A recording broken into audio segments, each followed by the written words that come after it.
Senate Committee on Banking, Housing, and Urban Affairs will come to order.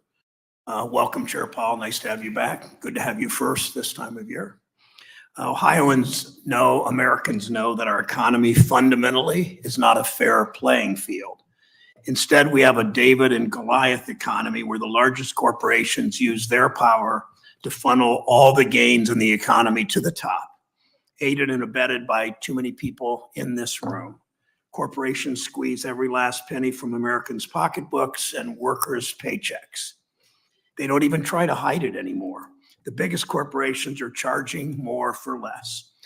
Americans are frustrated. No, actually, Americans are pissed off. They have fewer and fewer choices. Those choices cost more and more.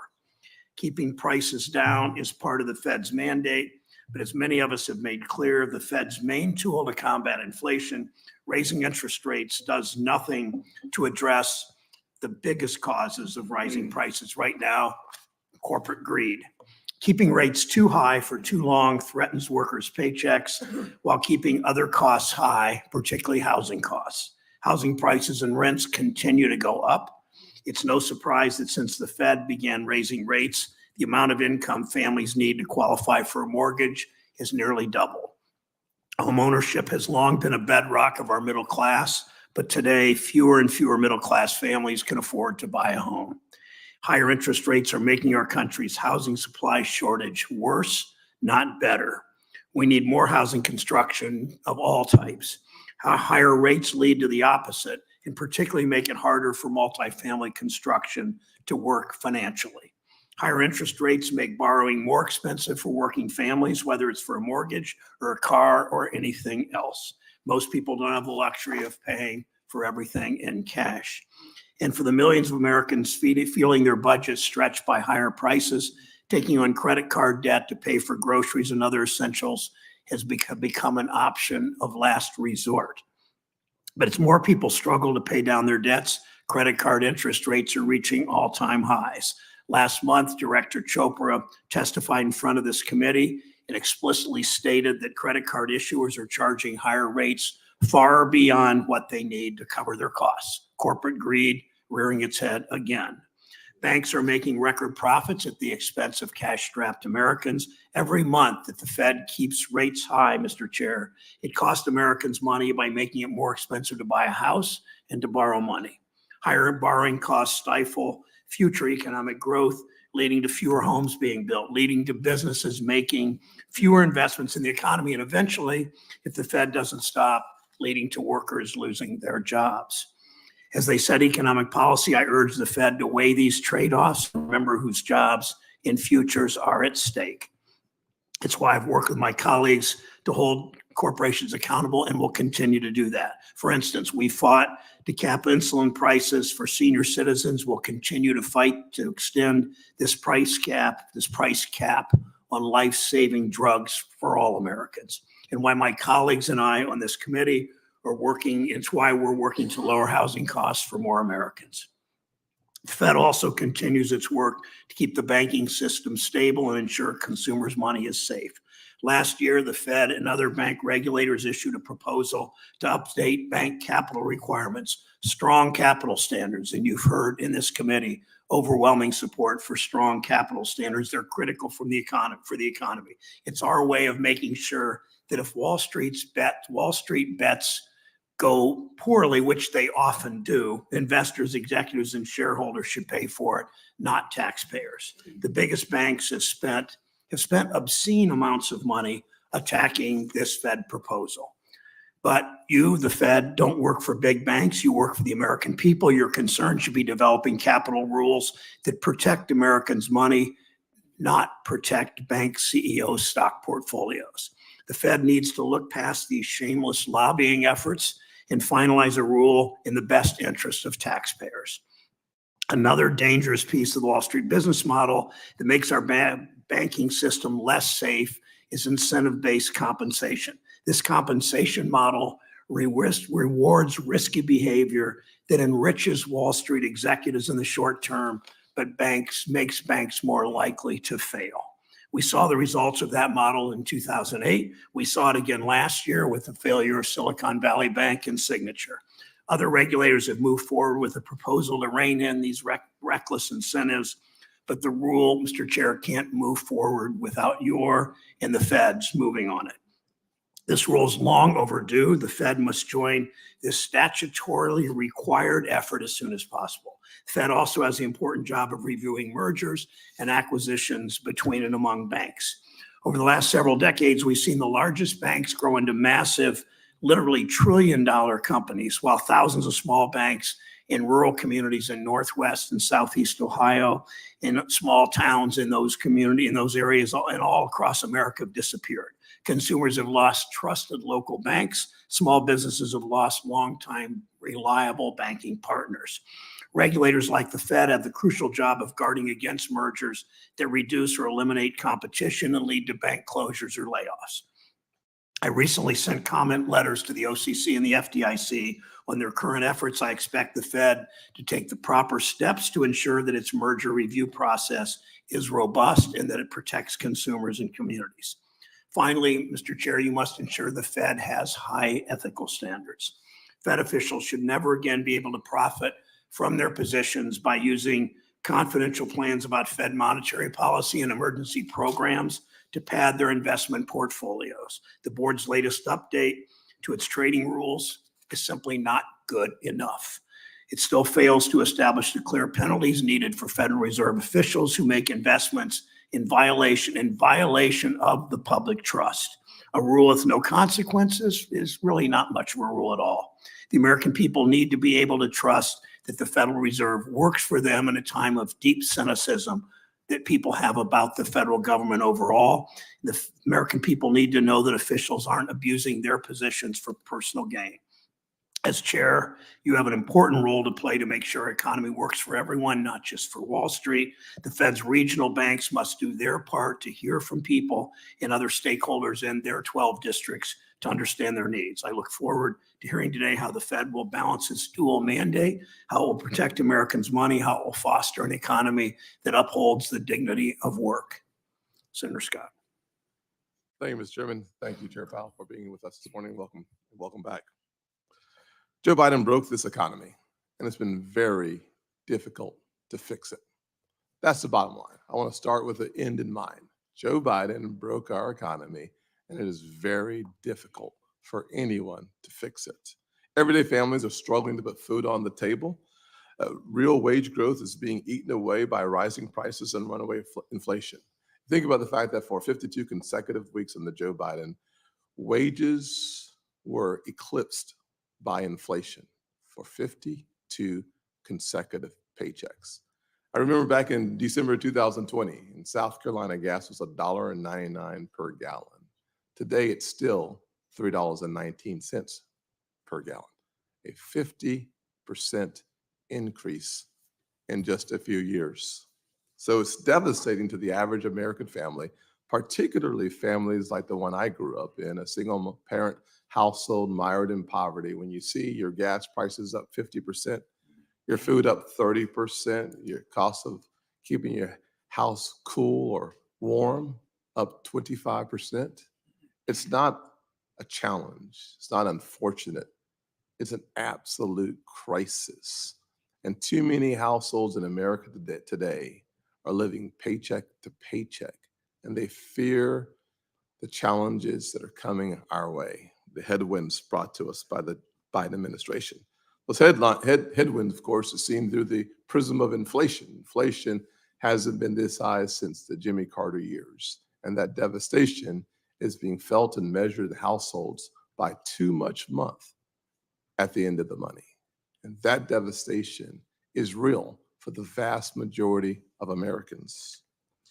And the pointing finger, I tell you what, whether it's the Biden administration throwing the Fed under the bus or any other way they can deflect from the real problem. I've seen it, committee hearing after committee hearing after committee hearing. My friends on the left want to point their fingers at anyone other than the real culprits at 1600 Pennsylvania Avenue. The progressive wish list, spending projects, and out-of-control regulations of this administration continues to eat away at American paychecks. And they continue to blame, whether it's shrinkflation, greedflation, skipflation. They're looking for someone to blame except for Bidenflation. The devastation of Joe Biden's economic policy continues to impact everyday Americans. The American people see through the facades and they want real solutions. It doesn't take a PhD economist to understand what the average American is experiencing under this administration. When President Biden and my Democratic colleagues pump trillions of dollars into our economy, those dollars increase the demand and pushes prices higher. It's that simple. The American people see and feel it every single time. And they see it, as I said earlier, the grocery stores, the gas stations, at the doctor's office. It's just undeniable the impact that this is happening. Just last week, we celebrated the birth of our country, the birth of this notion of freedom and liberty. But American families got slapped with the most expensive July 4th on record, with a cookout this year costing, on average, 30% more than it did just a few years ago. I call that hogwash.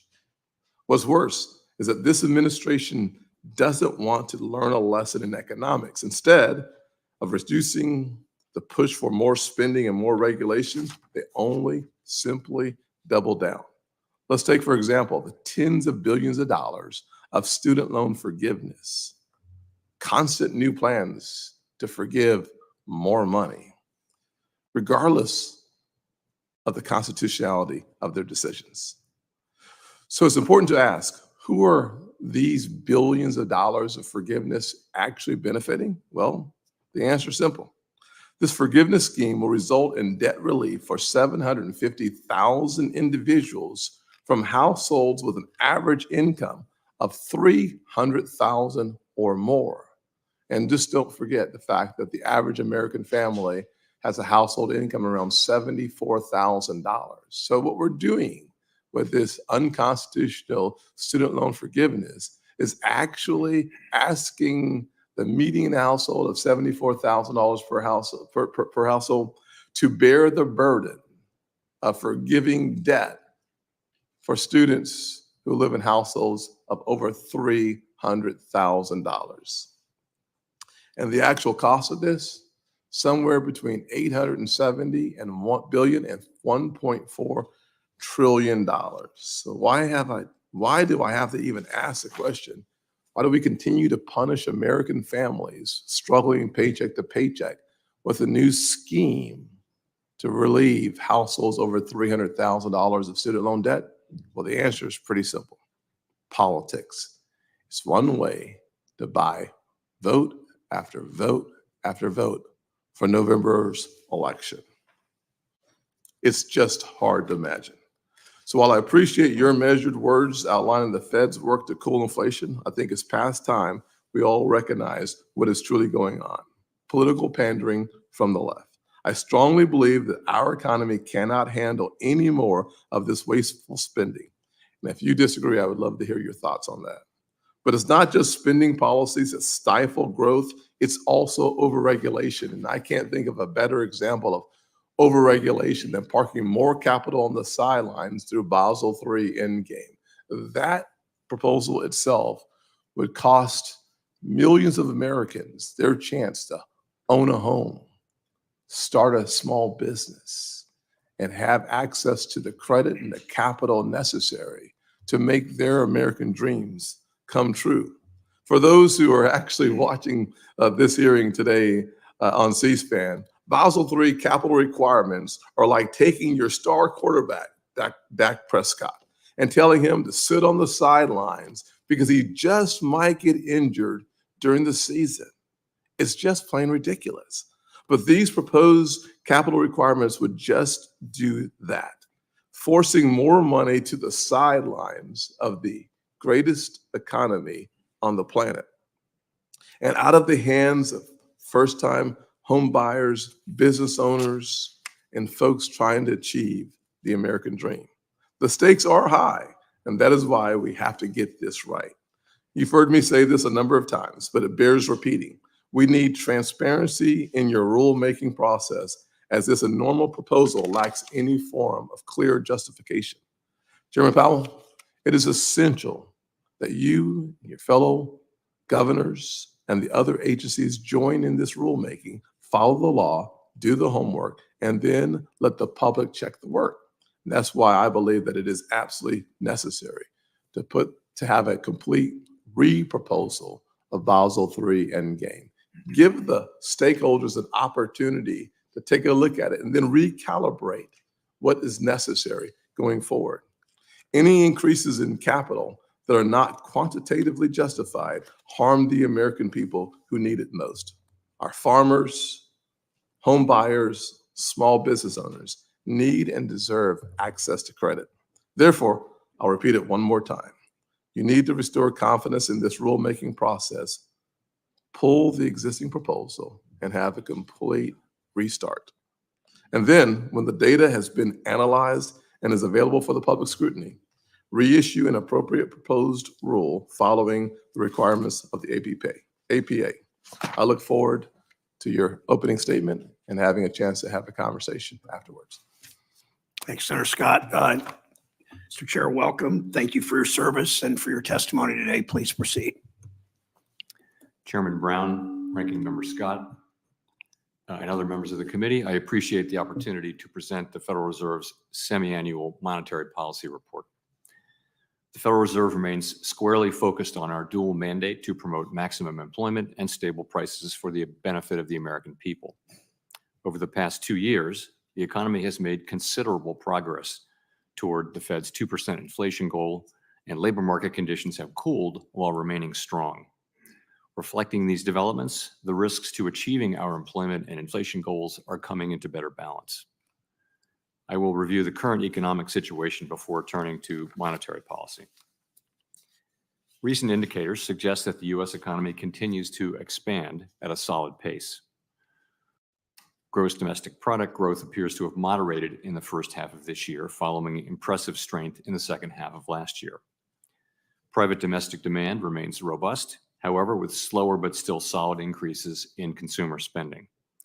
We have also seen moderate growth in capital spending and a pickup in residential investment so far this year. Improving supply conditions have supported resilient demand and the strong performance of the U.S. economy over the past year. In the labor market, a broad set of indicators suggests that conditions have returned to about where they stood on the eve of the pandemic, strong but not overheated. The unemployment rate has moved higher, but was still at a low level of 4.1% in June. Payroll gains averaged 222,000 per month in the first half of the year. Strong job creation over the past couple of years has been accompanied by an increase in the supply of workers, reflecting increases in labor force participation among individuals aged 25 to 54, so-called workers in their prime working years, and a strong pace of immigration. As a result, the jobs to workers gap is well down from its peak and now stands just a bit above its 2019 pre-pandemic level. Nominal wage growth has eased over the past year. The strong labor market has helped narrow long-standing disparities in employment and earnings across demographic groups. Inflation has eased notably over the past couple of years, but remains above the Federal Open Market Committee's longer-run goal of 2%. Total personal consumption expenditures prices rose 2.6% over the 12 months ending in May. Core PCE prices, which exclude the volatile food and energy categories, also increased 2.6%. After a lack of progress toward our 2% inflation objective in the early part of this year, the most recent monthly readings have shown modest further progress.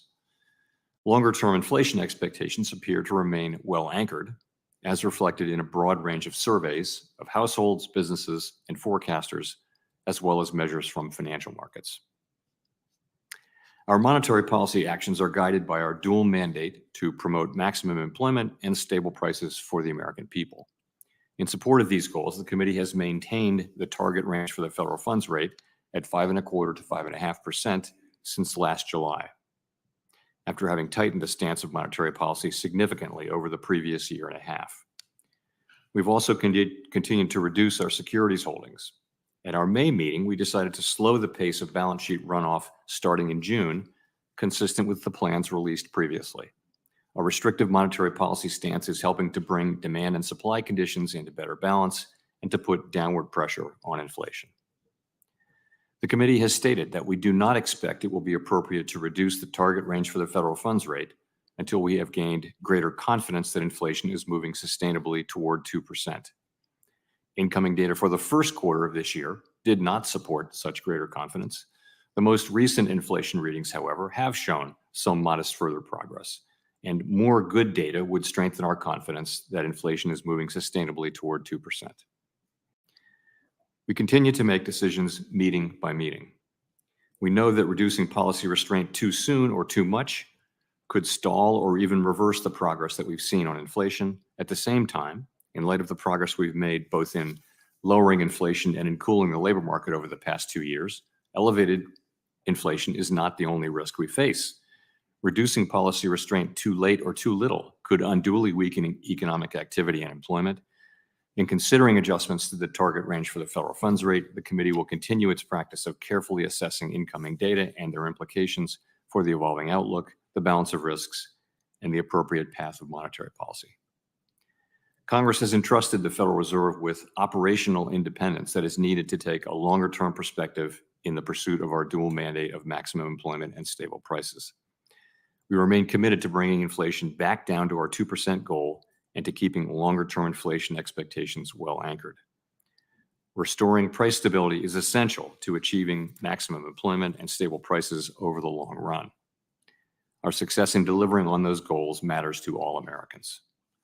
I'll conclude by emphasizing that we understand that our actions affect communities, families, and businesses across the country. Everything we do is in service to our public mission. Thank you. I look forward to your questions. Thank you, Mr. Chair. And the senior member of the committee will begin the questioning. Senator Reid. Thank you very much, Mr. Chairman. Former President Trump has indicated that he would propose, if elected, a substantial increase in tariffs of between 10 and 60%, and by doing thus, eliminate the federal income tax. First, on the question of what would be the impact of tariff increases on prices, consumers, and the economy? Thank you, Senator Reid. So I'm going to say that we go very far out of our way not to comment on campaign type information. We just don't do that. We also don't comment on trade policy. We have really specific and important jobs, and we try to stick to those. Well, I'm glad I allowed you to establish that principle up front, Mr. Chairman. But let me opine a bit. 10% increases in tariffs is going to have an effect on prices in the shop aisle. It's going to increase them because they'll be passed on likely. 60% tariff increases are significant.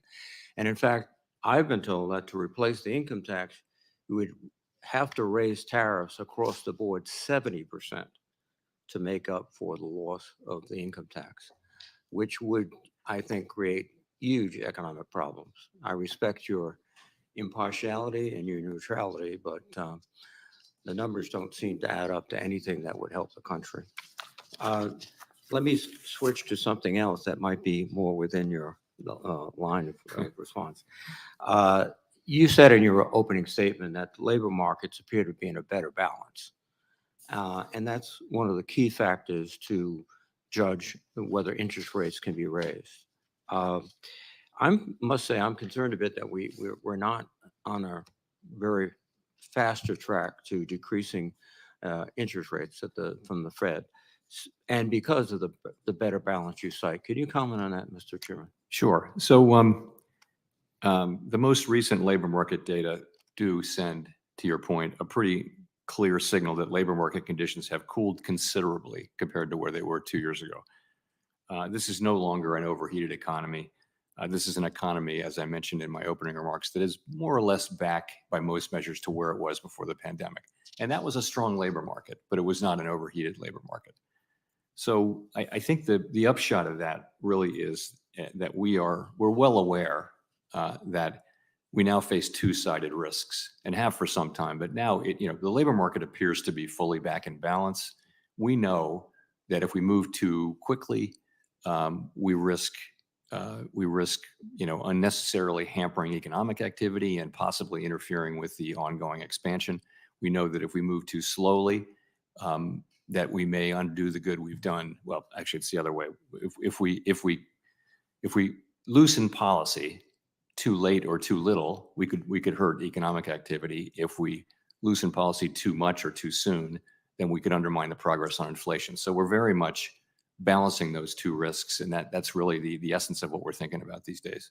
But the direction seems to be going towards lowering interest rates at some point. We would hope that might be a wish rather than a direction. But I think if you look at the last summary of economic projections, I guess I would say it this way: it doesn't seem likely that the next policy move would be a rate increase. We don't take things like that off the table, but that does not seem the likely direction. The likely direction does seem to be as we make more progress in inflation and as the labor market remains strong, we begin to loosen policy at the right moment. Thank you. Just 2 weeks ago, the Supreme Court handed down 2 decisions that impact every federal regulatory agency, including the Federal Reserve. They overturned the Chevron case, which had eliminated judicial deference to agency decision-making for many, many decades. And they also dramatically extended the statute of limitations under the Administrative Procedure Act. What is your judgment is the cumulative effect of these decisions on the Federal Reserve? More broadly, what does it mean to the economy if virtually any regulatory decision the Fed makes can be second-guessed by a judge? What position are we in now? So we're as an institution very focused on reading the actual letter and intent of the law and following it carefully. This is a strong institutional value that we have. Those are brand new decisions that just came down, and we're really in the process of just studying some. I don't have anything for you on them, but we will, of course, follow the law as the Supreme Court as the Supreme Court has read it, because that's their job. Well, thank you. And I concur with compliance with the law. But when you do your analysis, and if it is detrimental to your ability to regulate the banking industry in the United States, I think you have an obligation to make that public. Thank you, Mr. Chairman. Thank you, Senator Reed. Senator Scott from South Carolina is recognized. Thank you, Mr. Chairman. Chair Powell, we've heard a steady stream of commentary that there will be changes to Basel III endgame proposal. That can be seen certainly as good news. Some reports say it could be finalized as soon as August. Others say you are circulating a term sheet for a revised proposal. Through it all, this proposal will have outsized impacts on our banking system, from big to regional to our U.S.-based foreign institutions, as well as impeding access to credit for consumers. So even though you yourself have said there will be broad and material changes, I believe this proposal is flawed, both in process and in substance, and should be withdrawn. Do you agree, and will you commit to withdrawing the existing proposal and issuing a new proposal with a robust notice and comment process? Let me update everyone on the status of all that. So over the past several months, we've had, in fact, Vice Chair for Supervision Barr has held a series of discussions with the other bank regulatory agencies around potential changes to the original proposal. I'm pleased to say that we've made quite a bit of progress on those and are very close to agreeing on the substance of those changes. And I can't really be specific because nothing is agreed until everything's agreed, so I won't have a lot of specifics for you today. The question where we're continuing to try to make progress is that of process. So it is my view, it is the strongly held view of members of the board that we do need to put a revised proposal out for comment for some period. And the reason is, when there are broad and material changes, that has been our practice. We don't see a reason to deviate from that practice. It seems to be consistent with past practice and with the Administrative Procedure Act. So that's very much what we think. And we're working through that question with the FDIC and the OCC. We haven't reached agreement on that, but I'm very hopeful that we will. We're prepared to move forward when we do reach agreement on that. Well, I appreciate most of your response there. I do want to discuss one aspect more of Basel before we move on to another topic. find it very concerning with how much of this proposal, this process appears to have been done behind closed doors. The Fed, the FDIC, OCC proposed the Basel III endgame last July. Then in October, the Fed began the collection of data to conduct a quantitative impact study on the cost of Basel III proposal, a study which I will note should have been conducted before any proposal was ever issued. Move forward to January of this year, Vice Chair Barr committed to a public comment period once results of the study were published. We are still waiting to view the results. Keep in mind, all the while, we're hearing rumors that the Fed is working on revising its proposal and moving towards an updated version. Please help me understand, how will the Fed revise or reissue a capital proposal before receiving public comments? Basically my question. Well, as you know, we have received extensive public comments, and we've also evaluated the quantitative impact survey that you mentioned. Yes. And so the idea would be when we do reach agreement with the other agencies fully, that we would publish the proposed changes, and also the quantitative impact survey, and also the effects that the QIS suggests that the changes would have. So we'll put all that out for comment again for a period of time.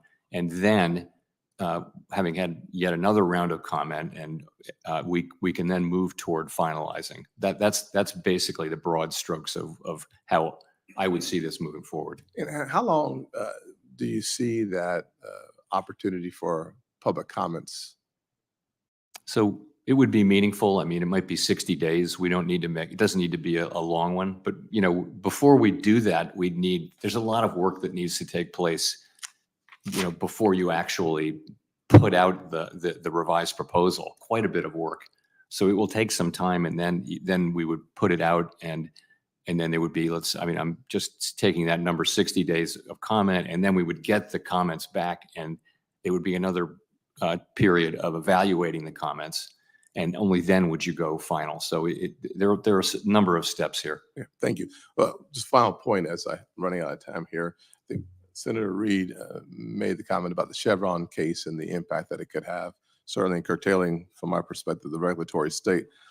The necessity of a cost-benefit analysis on new regulations that will impact the economy, I think, is quite helpful.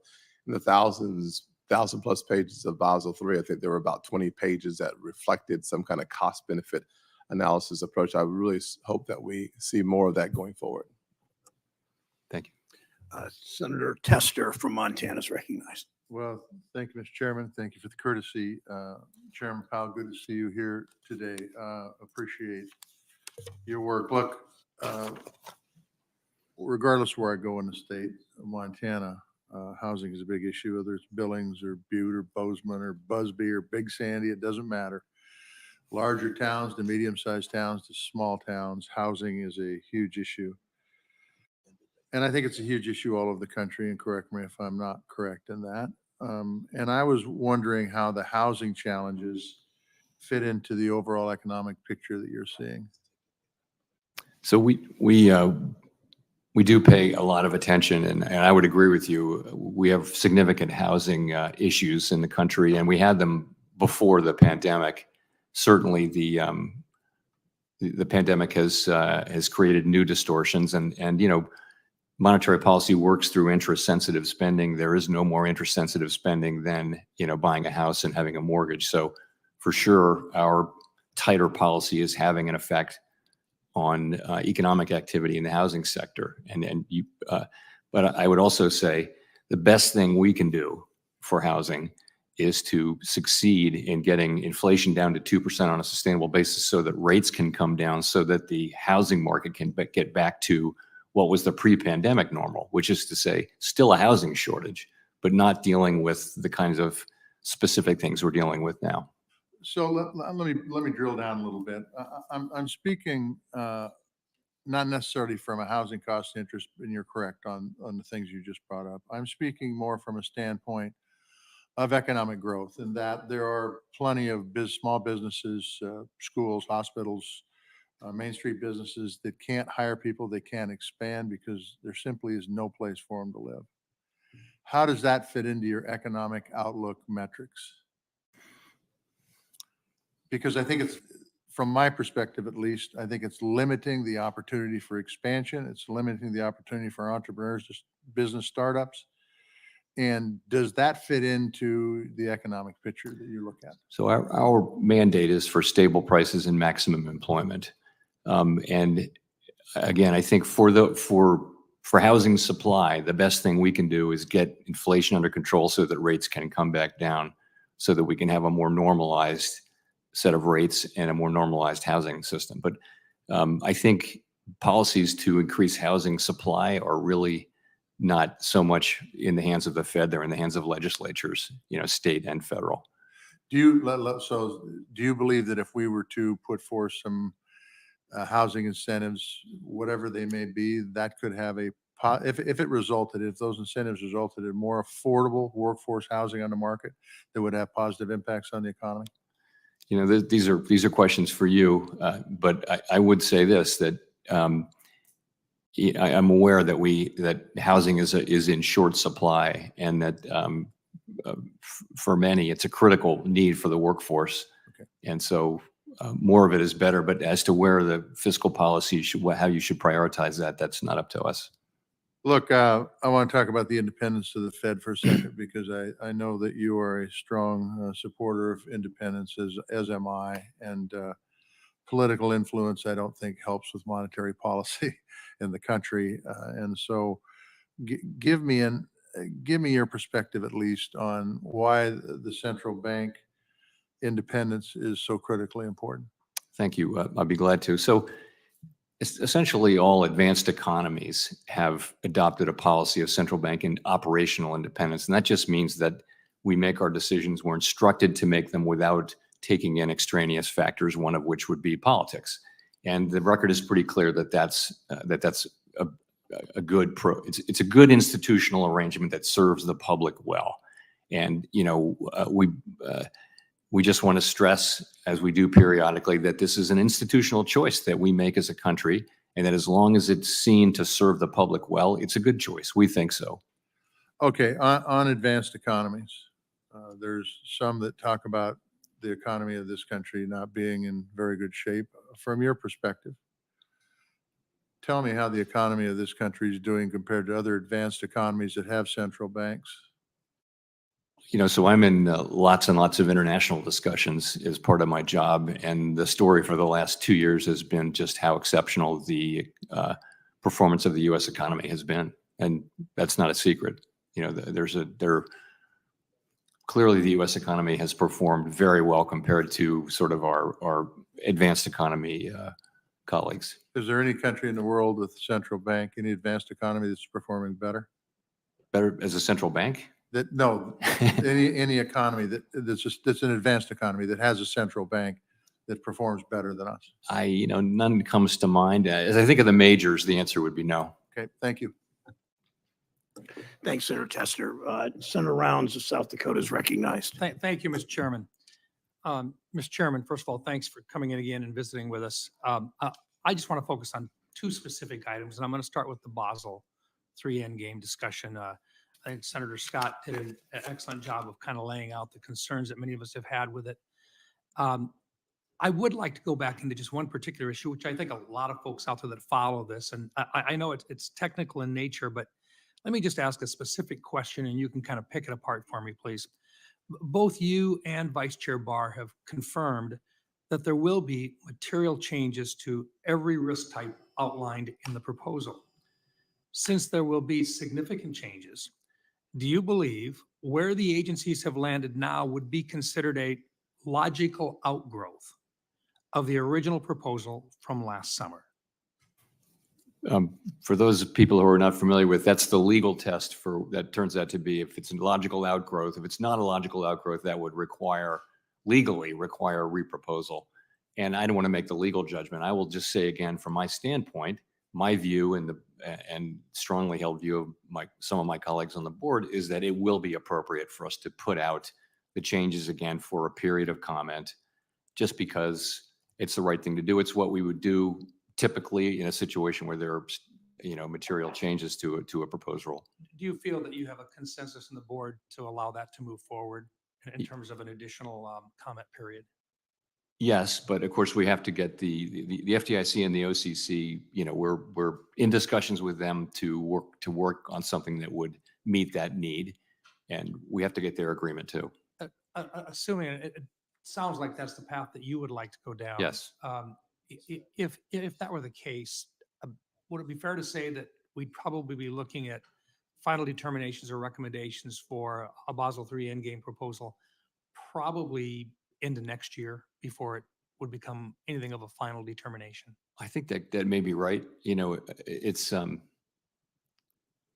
that's something like that could be right. Yeah. I mean, it's hard to be precise. We would put it out. It takes some time to write this stuff up.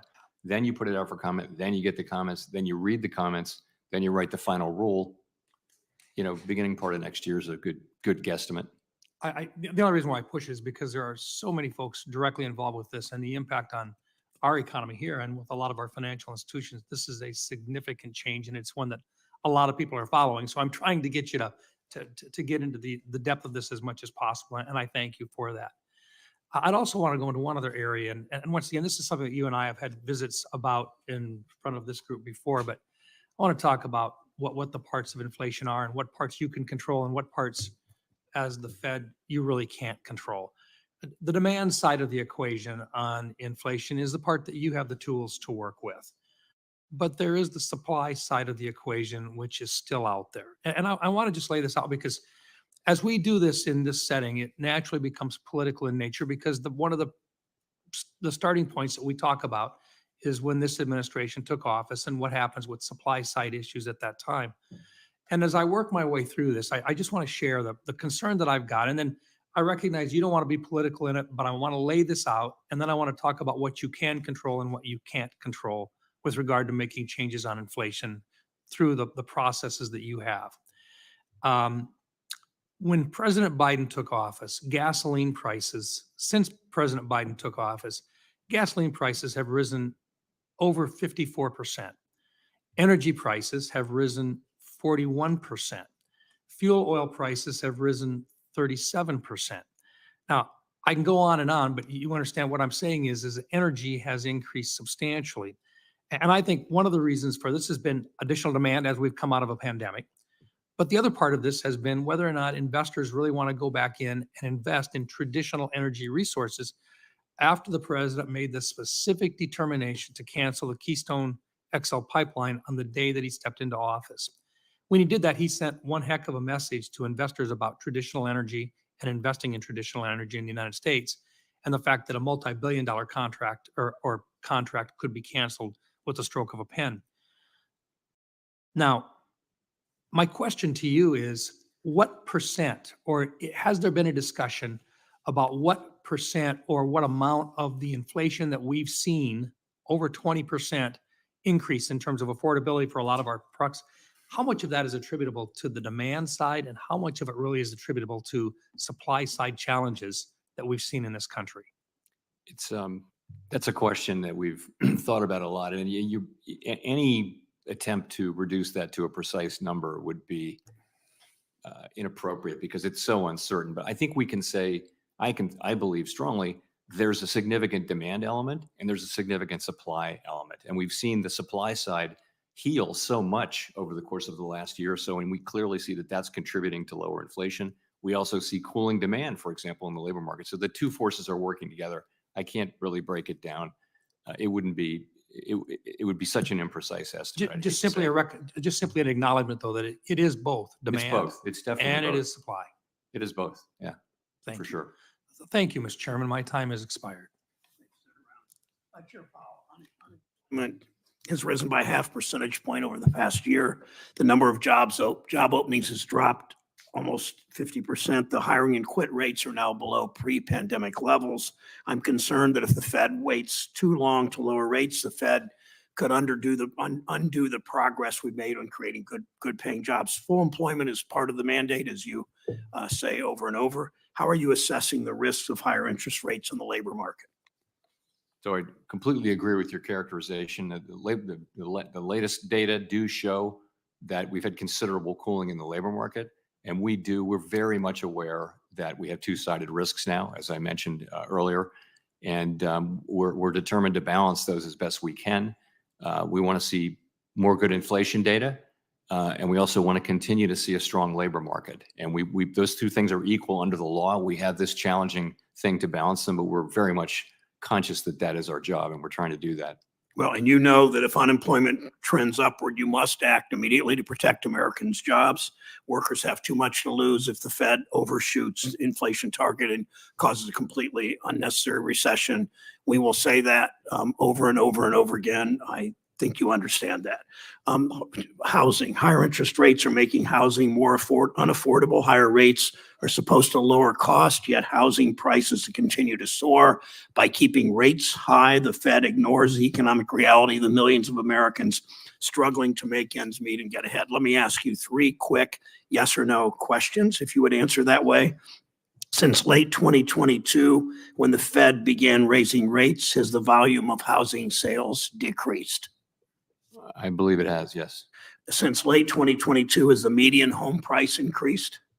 I believe it has. Since late 2022, have monthly mortgage payments become more affordable or less affordable for home buyers?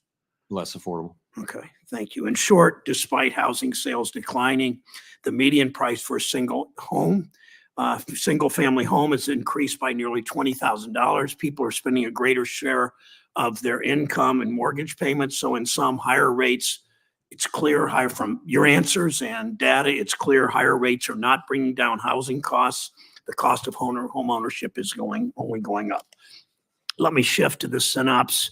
Bankruptcy. Since mid-May, tens of thousands of people, including many Ohioans, have lost access to their money due to the bankruptcy of this fintech middleman. Reports indicate that as much as $95 million may have gone missing. The Fed oversees one of Synopsys' former partner banks, Evolve Bank and Trust. As a regulator, it's your job to make sure that banks protect the people whom they serve. What's the Fed doing to help customers who felt the impact by the Synopsys collapse? What are you doing to regain access to their money? So we do supervise the bank. We don't supervise Synapse or let alone the fintechs that feed into Synapse. And we're strongly encouraging Evolve to do whatever it can to help make money available to those depositors. We also, as you may know, did an enforcement action against, before this all happened, we did an inspection or looked at Evolve, and we hit them with an enforcement action around these very risk management issues, again, before the current situation developed. Okay, it's critical that consumers are made whole as soon as possible. We will continue to talk to you about that. We will watch. We will let you know we're watching. The Fed needs to use its supervisory authority to ensure that Evolve is committing the resources necessary to return those funds to the account holders. Last comment, I want to note one last thing. Last year's Fed report on the failure of Silicon Valley Bank noted how incentive-based compensation encouraged excessive risk-taking that led to the bank's failure. You either watched or had reports of when those bank CEOs testified in front of this committee. The report, the incentive-based compensation that led to the bank's failure, I mentioned, it said that SVB managers, quote, had a financial incentive to focus on short-term profit over sound risk management. That's what a number of us, Senator Smith, Senator Butler, Senator Warner and I have said over and over, that the short-term profit over sound risk management causes significant problems to our financial system. Compensation practices still pose a threat to our banking system. I urge you to move quickly to join your colleagues in the long overdue rulemaking on executive compensation. I mean, you read the reports at the outrage of the public about executive compensation continuing to go up and up and up and up. You have a significant role, a legal role to deal with that. Thank you. Senator Tillis is recognized. Thank you, Mr. Chairman. Thank you for being here. I want to be real quick on Basel III Endgame, and I want to be mindful of time. Just simply, can I get a commitment from you on releasing the results of the QIS? Yeah, we plan to release the results of the QIS. What time frame? Well, first we have to get agreement with the other banking agencies, but as soon as possible. Can you imagine any agencies having a concern with, any other banking agencies having a concern with releasing it? Or is it just a matter of Not at pro all. forma? Okay. It's just a matter of the bigger picture of getting agreement on the revisions to Basel III and also how to proceed. That's great. And I really appreciate the feedback that I've received from you. I should have started by thanking you again for your continued accessibility and discussions outside of the committee. They're very productive, and I appreciate that and your leadership at the Fed. I grew up in the 70s. Got my Social Security number in 1973 when I was 12 years old. That's when I made my first payment. So I've been following the economy even as a youngster. And that was a really lousy time to enter in the workforce. Tell me, and I'm hearing discussions among some of our members now that would almost be reminiscent of discussions with prior Fed members saying, look, we got to lower interest rates and we've got unemployment out of control. So it sounds like we're taking some suggestions from some of my colleagues or plays from a playbook that didn't prove to be very effective back in the 70s. What can we learn? I'm not going to ask you about where you go from here, but if we look back into a postmortem on some of the decisions that were made when we had consistently high inflation, we had consistently high unemployment. What lessons can we learn there, or what mistakes should we not necessarily repeat? And I know that this is a fingerprint of a challenge. It's not exactly like the stressors that we had back in the 70s, but what can we learn from the decisions, what I think are arguably the wrong decisions made back then when we were dealing with high unemployment and high inflation? What did we learn? I think the number one thing we learned was that it's up to the central bank to take it on and stick with it until it's done. And that doesn't sound controversial now, but it actually was back then. And so people didn't really get in there and get it done, and inflation kept coming back. I also think there are significant differences this time to the questions a minute ago. This is a combination of a supply side that we had very significant supply shocks along with big demand shocks from the reopening of the economy and from all the other things that happened. So I think we have to. Each one of these things is different in its own way. We try to learn the lessons of history, though. You agree or disagree? Any disconnect between inflation and inflation expectations from the 2% target should be addressed now and not at a later time? Absolutely. I like that answer. I want to go to something different. I'm trying to go into a lightning round now and finish on time. We've seen the 2024 stress test results for the U.S. banking system. It looks like to me, by every objective measure, we've got a banking system that's on strong financial footing. Do you agree? Yes. One last thing is the Fed considers making broad and material changes to the Basel III proposal. Back on that one. Can I urge you not to overlook the second order issues important to FBOs and certain regionals to ensure that banks are not unduly influenced? If the current proposal, for example, the outsized operational risk costs were high, are we going to take care of that in any sort of reproposal? Let me just say we're very conscious of the comments across the spectrum: foreign banks, domestic banks, small, medium-sized banks. Everyone's going to get heard carefully as part of this process. That is our obligation. And I think in response to Senator Round's question, you did indicate there's probably, because of the nature of the likely changes from what Mr. Barr expected to what may ultimately come, we are going to open it up to comment again. That's the strong view of the Federal Reserve. We're working on that question with the FDIC and the OCC to try to find a path to do that. But Very good. From our standpoint, that's essential. I think it's a strong view from at least several members on this side of the dais here. That would be very, very important, because I think it's going to materially change. Thank you, Mr. Chair. Thanks, Senator Tillis. Senator Warner of Virginia is recognized. Thank you, Mr. Chairman. Chairman Powell, it's good to see you again, coming this late in the questioning. I'm going to at least hit a couple of the items that my colleagues have otherwise already hit, because I make sure it's noted that I raised them as well. First of all, I want to agree with the chairman.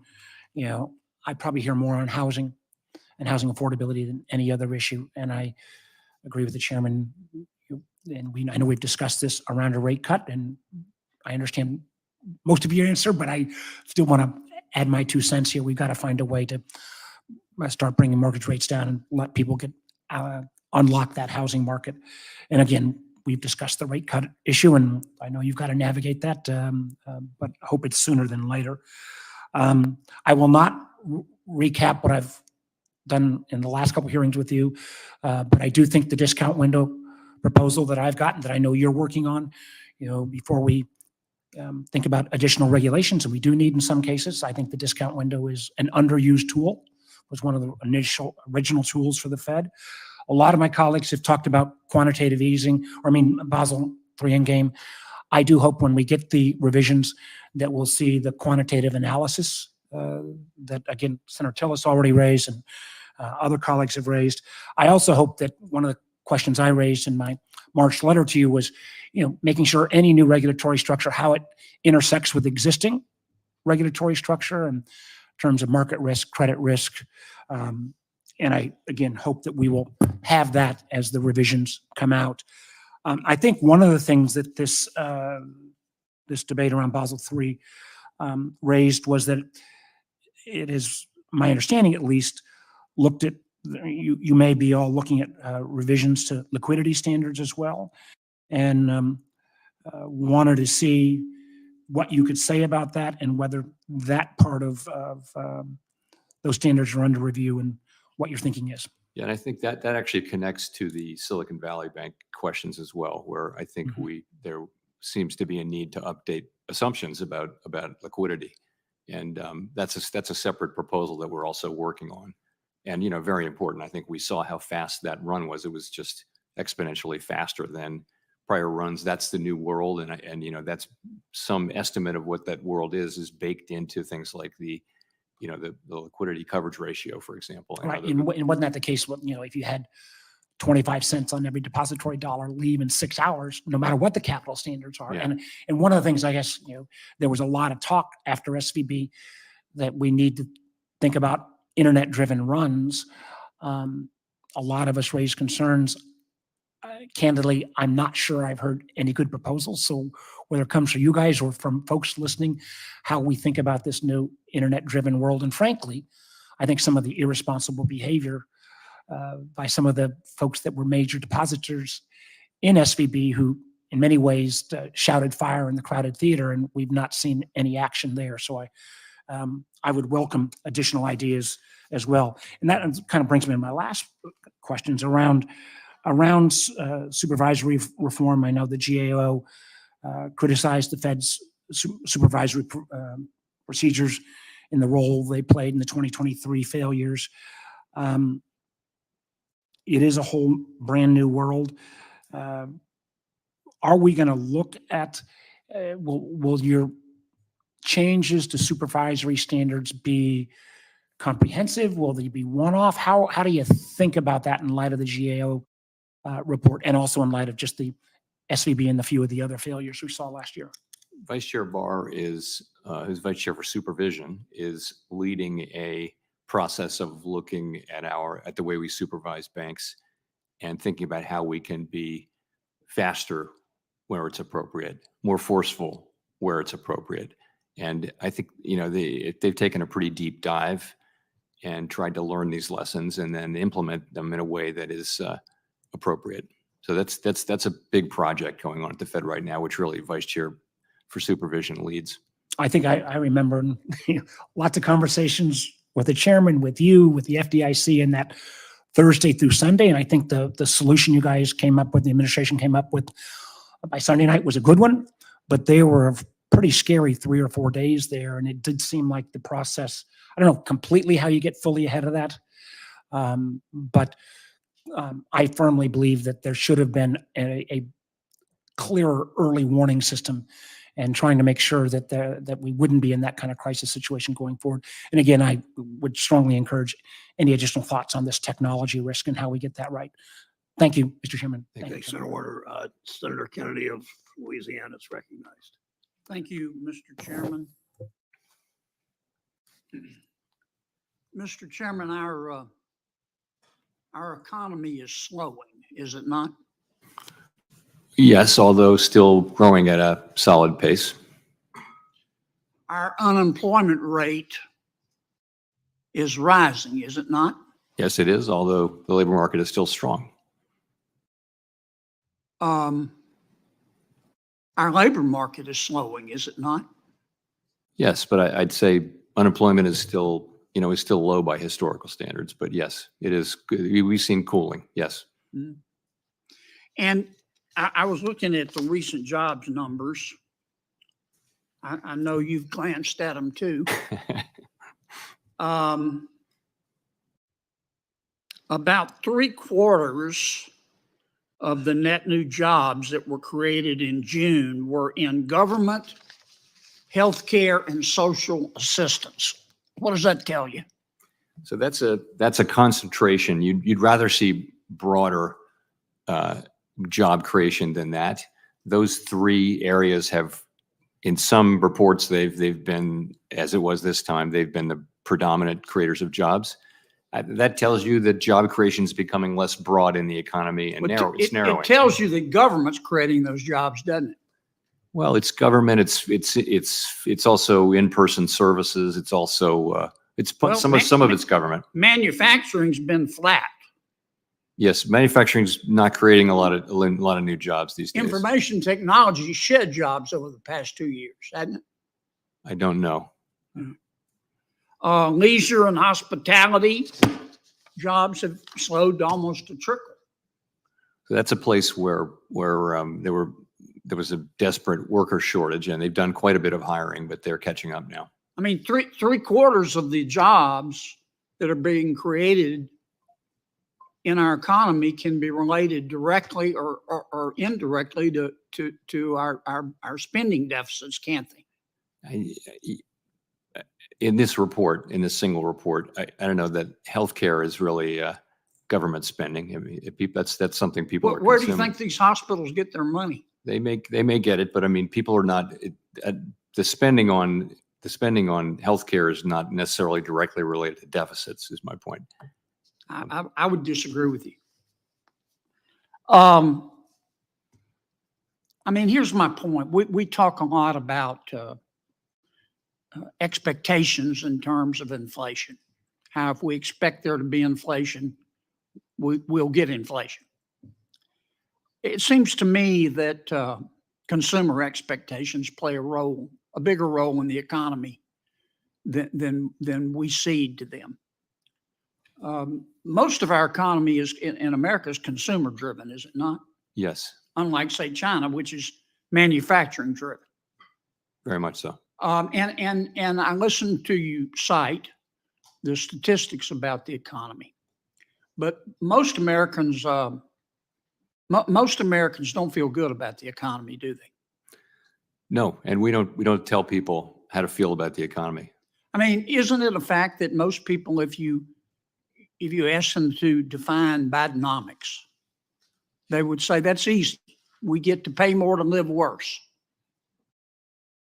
I wouldn't touch You don't want to answer that a one. sentence with that word in it. Yeah.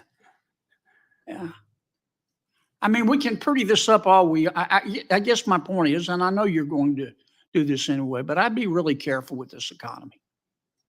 I mean, people just don't feel better off today. And one can marshal a persuasive argument that, well, you should, compared to Europe or compared to China, compared to Canada. But feelings are feelings. People don't feel good about this economy. And it's primarily because of inflation. Let me use my final 30 seconds to ask you. I listened to my good friend, the chairman, give his opening statement. Do you think inflation was caused by corporate greed? I hate to comment on something the chairman was speaking about. I'll but- go ahead. Well, so I will just say, we see at the Fed, we see inflation as when there's an imbalance between supply and demand. And we use our tools to work on the demand side of that and bring it back into line with supply. I got 2 seconds. So when are you going to lower interest rates? I'm today not going to be sending any signals about the timing of any future actions. Thank you, Mr. Chairman. Senator Smith of Minnesota is recognized. Thank you, Mr. Chair. Welcome, Chair Powell. It's good to see you again. I want to follow up on kind of the line of questioning that Senator Tester was on a bit ago. He was talking about how the U.S. economy has been outperforming other advanced economies around the world in terms of growth rates, in terms of unemployment, in terms of inflation, getting inflation under control, though I think we obviously can all agree that we're not, at least from my perspective, we're not done yet. And we don't want to rest on our laurels, but I'm wondering if you could share what you think that we have learned from this experience. What have we done right? And why is it that we are doing better than some of the other advanced economies in the world? I think that it's down to the fundamental strengths of our economy. So as you may know, European economic officials are very, very focused on this question. They really, it comes up in all of our discussions that Europe has seen productivity increases of about 1% a year for 40 years. We've seen 2%. Mm-hmm. If you take a number and compound it at 1%, then compound it at 2%, the difference is just enormous after 40 years in terms of incomes and living standards. And their question is, why is that? Why is that? And the standard answer that Americans tend to give and that I would give is it's down to, more flexible labor markets. Mm-hmm. In the pandemic, they stayed in their existing jobs. In the United States, we had people changing jobs at record levels. And, that's the kind of thing that adds to productivity and it contributes to rising living standards, going back to school, getting skills and things like that. Another one is our financial sector. We don't just have banks, we have a highly developed ecosystem of financing sources that will fund early stage investments. Banks are really not set up to do that. They're prudentially regulated. And so those are some of the things. I think we just have these natural strengths as an innovative, more flexible economy. We can grow faster. Mm-hmm. I appreciate that. I think sometimes there's a tendency to sort of trash our economy and to sort of say, oh, we suck.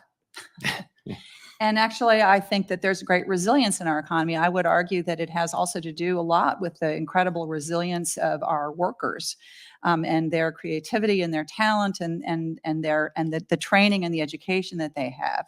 And I think I would also argue, though I wouldn't expect you to make this case, that the way in which our federal government responded to the pandemic in order to make sure that people weren't evicted, that they still had money to pay their bills even when they weren't able to work, meant that overall our economy, survived and was ready to kind of be off to the races when we emerged from the pandemic. But Chair Powell, I'd like to ask you a question, something that you and I have talked about. I continue to be thinking a lot about, which is the commercial real estate risk that we have in this country. I think particularly for office space, we know that has been under strain the last several years. The sector has remained largely stable, but we are hearing about some additional default risk. And one thing that I'm noting is that there's some expectation or concern that may fall disproportionately on smaller banks. I think that commercial and regional banks hold an estimated 2/3 of all the commercial real estate loans in the country. And so unlike larger banks, these smaller institutions might find it a little harder to deal with this. So could you discuss this with us? Could you tell us a little bit about how you see this risk and particularly whether this poses some additional risk that we might be seeing more concentration in the banking sector as these smaller banks are maybe under more pressure? Yes. So this, to your point, this is a risk that has been with us and will be with us for some time, probably for years. And banks need to be, honestly assessing what their risk is. They need to be assured that they have the capital and the liquidity and the systems in place to manage this risk. The stress test that we apply to the largest institutions stressed commercial real estate pretty hard. And again, the conclusion is that the large banks can manage this problem. And most small banks can too, but it is in some smaller banks that tend to have that local concentration in commercial real estate. And, we're in touch with those banks. The supervisors and regulators are in touch with those banks and making sure that they can manage them. And it's going to be an issue for many banks, but it's one that we're trying to work through, one that we're very much aware of. And again, it'll be with us for some time. Thank you. I, think so much about the importance of these small regional community banks in small towns, big towns in Minnesota, and how important it is that, in my book, that they can stay independent and better serve their communities in that way. So I worry about this risk. Thank you, Mr. Chair. Thanks, Senator Smith. Senator Butler of California is recognized. Thank you, Mr. Chairman. Chairman, good to see you. Good to see you. And I am gonna make you do the whole last 5 minutes, since I'm the last one for today. You'll recall the first time that we spoke, I tried to engage you around 3 specific areas. One was how the monetary policy impacts the quality of life for young Americans in the future, and the work that you are doing there, the space of climate risk, and what I see as potentially a future challenge down the road, and that is the state of commercial real estate. You and I have had that conversation before, and no surprises today. I'm going to stick to those 3 topics, somewhat related to questions that you've been asked before relative to the housing market, housing affordability, and interest rates. I want to narrow the scope just a little bit to ask about those issues and challenges impact, again, the quality of life for America's next generation. Given the severe shortage of affordable and available homes to buy, coupled with high interest rates, young Americans are continually unable to afford homes and are pushed into a rental market, driving rental costs up. So there is sort of trickle-down impact here. A recent Washington Post analysis showed that Gen Z is spending 31% more on housing than their millennial counterparts were 10 years ago after adjusting for inflation.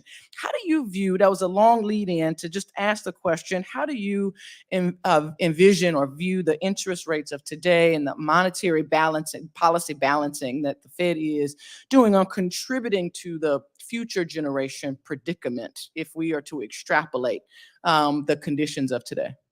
So our job, of course, is the whole economy and inflation for the whole economy. And the absolute best thing we can do for younger people is to restore price stability so that, as we benefited from, I graduated from college in 1975, near the end of the big inflation period. So during most of my adult life, inflation has just been not a factor. And that means, stable interest rates, relatively low interest rates. We want to get back to that. And that is what the Fed's job is that we're not supposed to look at the housing market as separate from the overall economy. In the meantime, though, there's no question that higher interest rates are making it harder to buy homes in the short term. But in the longer term, this is the best thing particularly for younger people who are not yet in the housing market. Let me sort of in line with that community, constituency, population, and definitely aligned with the concerns of my state that's actually facing some severe climate impacts, just as we speak with wildfires and our colleagues and fellow Americans in Texas and the impact of the hurricane. I wanted to pull in your sort of thoughts about the Fed pilot on the climate scenario exercise. In May, the Fed conducted a pilot climate scenario exercise and asked the 6 largest U.S. banks to examine their balance sheets and how it would be effective if a large hurricane hit the Northeast. They reported facing data gaps on property characteristics, their counterparties and insurance coverage. How does the Federal Reserve intend to invest in expanding the modeling resources for banks that are implementing climate-related financial disclosures? So we haven't made any decisions on what to do with that information or whether to repeat that exercise. To your point, it was really a learning exercise. How are banks thinking about this, and how are they modeling it, and how does it work really? It's a very, very challenging thing to model. And so that was really the nature of this exercise. In terms of disclosures, we don't really have that's not really our job. That's really the SEC. So, but we don't have a big job on climate, but what it really is to make sure that the institutions we regulate are aware of and understand the risks that that they run, including risks from climate. And that they're prepared, Yeah. and learning how to, as would be the point of a pilot, learning how to mitigate those risks over time. So what criteria will you use to evaluate whether or not you would run the exercise again and/or share more broadly the results of that exercise? I think we did publish, well, most of the results of that exercise. So I don't know what to say about that. We're looking at it and we're asking ourselves, what did we learn? What do we need to learn next time? So I'm not exactly sure what factors we'll be looking at, but we'll be doing a careful assessment of what more we need to do. Thanks. Thank you, Mr. Chairman. Senator Hagerty is recognized. Thank you, Mr. Chairman. Chairman Powell, welcome. Chairman, last week in Portugal, you said that you wanted to be, quote, more confident that inflation is moving sustainably down before you begin to cut rates. You also said in your testimony that you need greater confidence and more good data before lowering rates. Can you give us any color as to what it is you're looking for in the data and how long it might take us to get there? We need just to see more good inflation data. That's all. We had 7 months of good inflation data at the end of last year. Then we had a quarter, really a month or so, where inflation went up, and now we had one really good inflation reading and one pretty good one. We just need to see more so that the confidence rises. I'm not going to tell. Are we weeks away, months away? Yeah, I mean, I'm going to try to avoid sending any really specific signals about time today because it's going to depend on the data. It also matters what's going on in the labor market, though. We've also said that if the labor market weakens unexpectedly, that could be a case for loosening policy as well. Really, we're weighing both those factors. Here's one of my concerns. Yeah, I'm sure you probably share it, but we're coming off of a 40-year high in inflation. We've seen the rate of inflation coming down, but we haven't gotten to the 2% target. And my concern, for lack of a better term, is whether or not this might be transitory in terms of the data that we're seeing right now. That's exactly why we're approaching this question carefully. I thought that might be your answer. Thank you, Mr. Chairman. Can we shift now to the issuance of Treasury debt? The Fed is the largest holder of Treasury debt. In February, you and I talked about the pressures that our fiscal deficit is exerting on interest rates, which by extension makes your job more difficult. I'd like to talk this time about how Treasury issuance is impacting our economy and our monetary policy. First, just a basic question. If Treasury issuance were to shift drastically, either to the long end or the short end of the curve, would that affect interest rates? Or maybe more simply, do changes in supply across maturities impact interest rates on the yield curve? I mean, I think in theory they can. Yeah, I agree. As you know, the Treasury Borrowing Advisory Committee recommends that T-bills comprise between 15 and 20% of total U.S. debt. Right now, the Treasury is issuing T-bills significantly above that recommended range. Some people, including myself, believe that this is being done to artificially stimulate markets in the run-up to the election. And it's shocking how little attention this is getting. Any manipulation of debt management of this nature stimulates inflationary pressures and increases taxpayer burden because it's higher cost to issue these bills. So given that Treasury is issuing in excess of short-term debt, which pulls down longer-term rates, isn't it working at cross purposes with your monetary policy goals of taming inflation? So we take Treasury's debt management decisions. We don't comment on them. We just do our job. No, I'm So not asking gonna- for a comment on their decision, but just as a simple mathematical truth, if they're pulling down demand on the long end of the curve, doesn't that I wouldn't work say in that has contradiction? important inflation implications. No. It just feels to me the same way that the Biden administration drains the Strategic Petroleum Reserve, that undermines our ability to respond to energy shocks. When the Treasury manages its debt in this manner, it constrains our ability to respond to future economic shocks. And that opens our nation up to very real risk, whether it be amplifying the effects of the Fed's balance sheet reduction, flooding the supply of one of the most important short-term debt instruments. The risks seem to me to be mounting for Treasury market disruption. I'd like to know what your thoughts are, Mr. Chairman, about how the Fed will navigate this and whether you've had discussions with the Treasury about this growing dangerous dynamic. No, we don't have a seat at the table on Treasury debt management. Treasury makes those decisions, and they don't have a seat at our table on monetary policy. I just We think don't the have a risk seat is at their very table. obvious here, though, where we're headed with this type of portfolio Honestly, management. it's completely out of bounds for me to comment on Treasury debt management in any Well, way. I think you've been dealt a very difficult hand here, Mr. Chair. The Biden administration's policies aimed at gin up the economy ahead of the election. These efforts directly undermine your policy goals at the Fed. That includes excessive issuance of short-term debt. Think about it, Freddie Mac's backstop of second mortgages, unlawful student debt loan cancellations, the draining of the Strategic Petroleum Reserve to suppress fuel prices, and President Biden's own jawboning of the FOMC to lower rates. As you know, the Federal Reserve was structured to shield monetary policy from political influence, and that independence has given the Fed unique credibility in executing its mission. If the FOMC were influenced in any way by political calculation rather than economic data, it would severely damage the Fed's credibility as an independent institution. It would increase uncertainty in our markets, and it would jeopardize the dollar status as the global reserve currency. Thank you, Mr. Chair. Senator Warren of Massachusetts is recognized. Thank you, Mr. Chairman. When the CEOs of giant banks can boost their bonuses by getting the banks to take on more risk, they run the risk that they will end up running their banks into the ground. It happened in 2008 and it happened again in 2023. Back in 2010, though, Congress passed the Dodd-Frank Act. Section 956 told financial regulators solve this problem. 2 months ago, regulators put forward a proposal, but the Fed refused to join. Now, in 2018, you told this committee, Mr. Chairman, that you, quote, expect that banks will have in place compensation plans that do not provide incentives for excessive risk-taking. In other words, you trusted the banks to write their own rules. So let's see if they actually have. One thing the proposal would do is require big banks to delay bonuses for a broad group of critical employees who are able to gamble with the bank's finances, like the head of a trading desk, for example.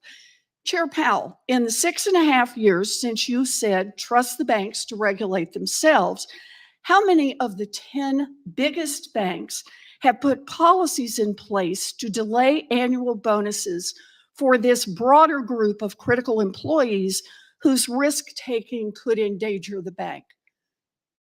I don't know specifically. My guess is all of them. Since the financial crisis. You're the regulator who said trust the banks to self-regulate so we can avoid another financial meltdown or another bailout. And you don't know if they did or didn't do that? Well, it's a very, very specific, Yeah, narrow it is a question very you're specific asking thing, about. because it's something a regulator should do. You think the answer is 10 out of 10? The answer is 0 out of 10. Yeah, I doubt that. Well, go back and look, because we've looked at their statements on this. Another thing the proposed rule would do is require the banks to consider flat out banning bonuses and bonus pay for executives who took risks that threatened the stability of the bank. So let me ask you this one, Chair Powell, in the 6.5 years since you said trust the banks to regulate themselves, how many of the 10 biggest banks now have policies that would require them to flat out deny bonuses to executives that have engaged in inappropriate risk-taking? I don't know the answer to that. By the way, I never said trust the banks to regulate themselves. I'm sorry, do you want me to go back and quote you again exactly? Trust the banks to regulate themselves? When you say, I expect that the banks will have in place compensation plans that do not provide incentives for excessive risk-taking. Right, I pursuant to take that as- the guidance that we issued in 2010, which is quite detailed. And you have not issued a guidance since you made these comments, since you became chair. And how many banks have actually put in place the regulations that you said, I expect the banks will have in place? The answer is out of 10, It was covered by the 0. 2010 guidance. actually. No, you said in 2018 that they would put these I in said they would place. have in And place. no, that is not what you said. So look, Chair Powell, the last guidance on this subject, as you say, was in 2010, which is before you were at the Fed. The Fed has now refused to join the other financial regulators in finalizing a rule implementing Section 956 as Congress directed. So my question has been, how many of the 10 biggest banks have done this? And the answer is 0. Dodd-Frank was passed 14 years ago, there are still no rules to stop banks from rewarding executives' risky behavior. When you were asked about these Section 956 rules or lack of rules in March of this year, you said, quote, that you wanted to understand the problem we're solving before proposing a rule.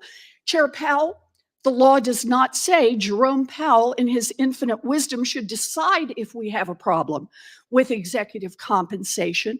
The law passed 14 years ago says executive pay is a problem that threatens the stability of our economy, so write the rules to rein them in. Finally, the other financial regulators have proposed such a rule, but the Fed has not joined. Chair Powell, I understand why the 10 biggest banks in the country like your approach. You let them do whatever they want, but you don't work for the giant banks. You work for the American people. I urge you to do your job. Thank you, Mr. Chairman. Senator Vance from Ohio is recognized. Thank you, Mr. Chairman, and thanks, Chair Powell, for being here. I appreciate you coming by our office last week to discuss some of these issues. I want to ask something I imagine most of my colleagues are not asking, which is the relationship between immigration, particularly extremely high illegal immigration levels under the Biden administration, and the persistence of the inflation problem. And I recognize this is not your policy focus, but you are the Federal Reserve Chairman, so I just want to get your views on this. And in particular, I want to read you a quote from Mickey Bowman, who's one of your governors. And this says, in a quote, "There's a risk that increased immigration and continued labor market tightness could lead to persistently high core services inflation. Given the current low inventory of affordable housing, the inflow of new immigrants in some geographic areas could result in upward pressure on rents as additional housing supply may take time to materialize. With labor markets remaining tight, wage growth has been elevated at around or above 4%, still higher than the pace consistent with our 2% inflation goal, given trend productivity growth." The Bank of England, I believe, produced a recent report on this issue in the United Kingdom, obviously a different economy in a different country. But what do you see as the relationship, in particular, given that housing is such a big driver of the inflation that we've seen over the last few years? As Senator Hagerty said, the highest in 40 years. What role do you see illegal immigration playing in driving up housing costs, which of course is a main driver of inflation for American citizens? Let me quickly start by echoing your first comment, which is we don't comment on immigration policy, but we do comment on inflation. So I would say this. Many people came into the country over the last couple of years, many of them through asylum requests, and went to work. Labor supply increased a great deal. It's not, there's no clear answer, but my sense is that in the long run, immigration is kind of neutral on inflation. In the short run, it may actually have helped because the labor market got looser because there were more people. But to you're talking about housing specifically. There will be, I'm sure there are places in the country where new people coming into the country, I'm sure you can find places and they exist where that will have contributed to an already tight housing market. But overall, in terms of aggregate inflation, I wouldn't say it's a driver one way or the other. So I want to follow up on that thread, but just on that topic of particular areas that have been affected.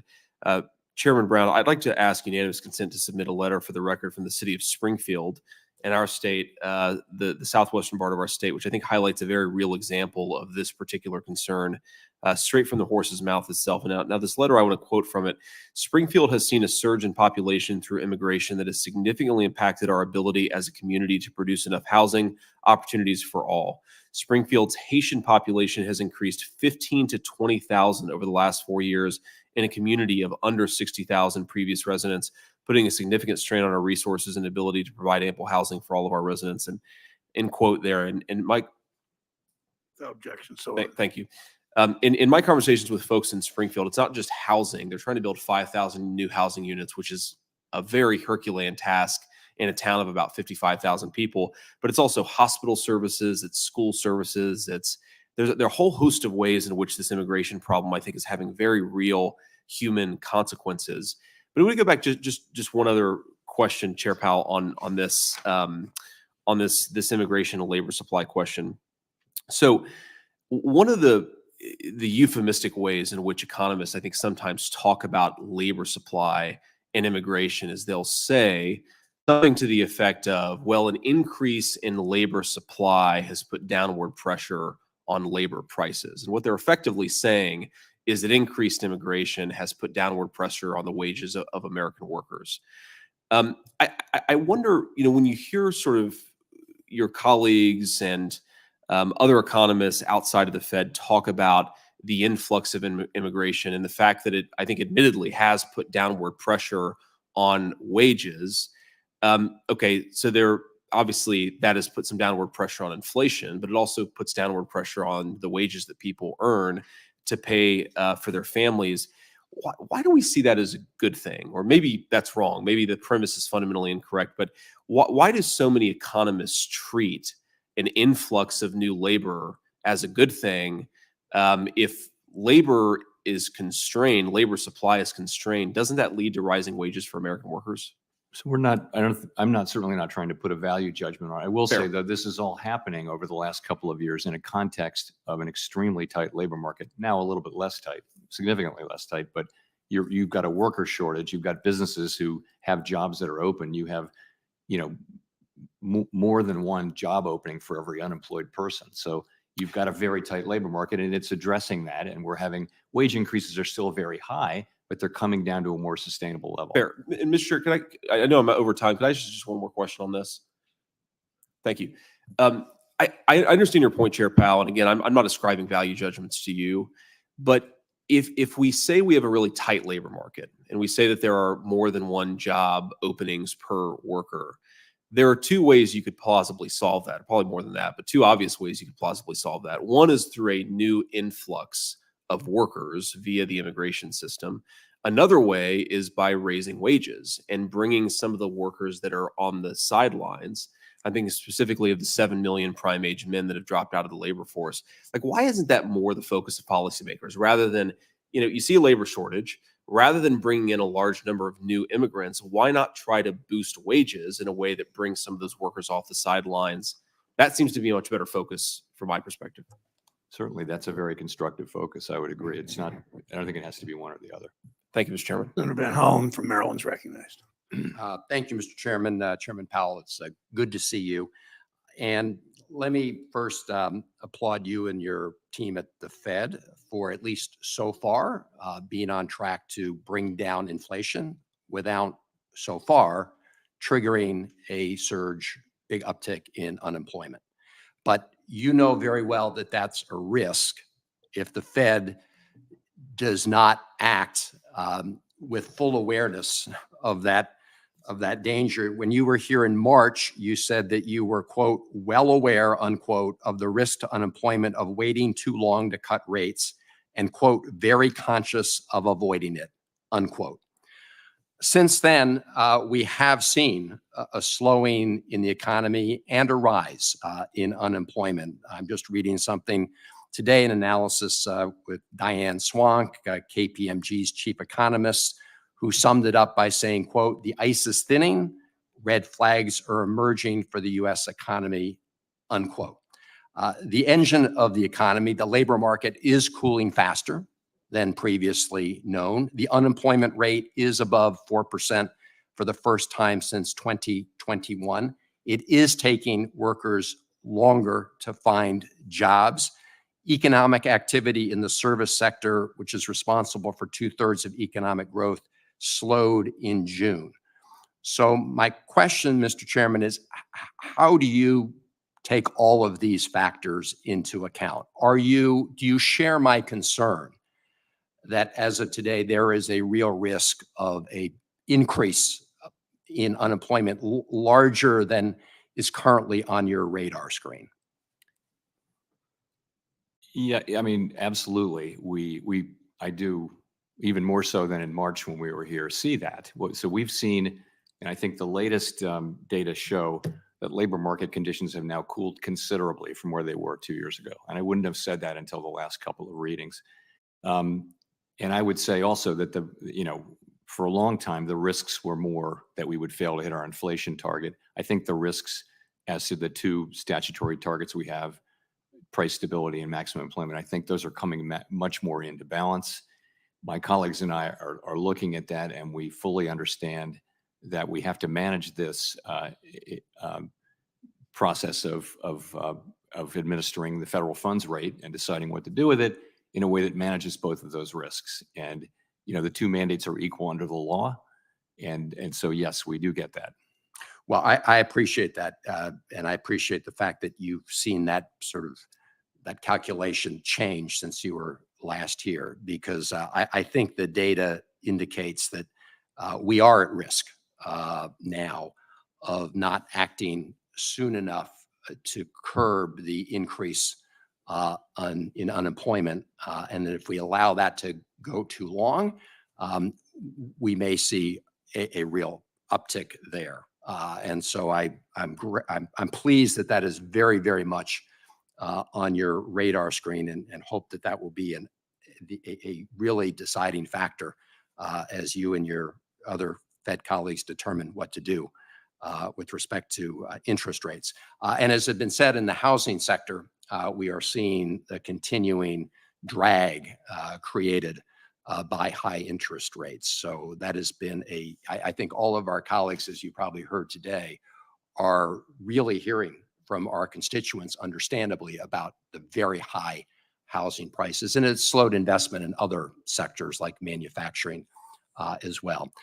In my final minute, I would like to turn to the question that Senator Warren asked, because I asked your colleague, Vice Chair Barr, about exactly this question of implementing Section 956 of Dodd-Frank when he was before the committee just a short time ago, May 16th of this year.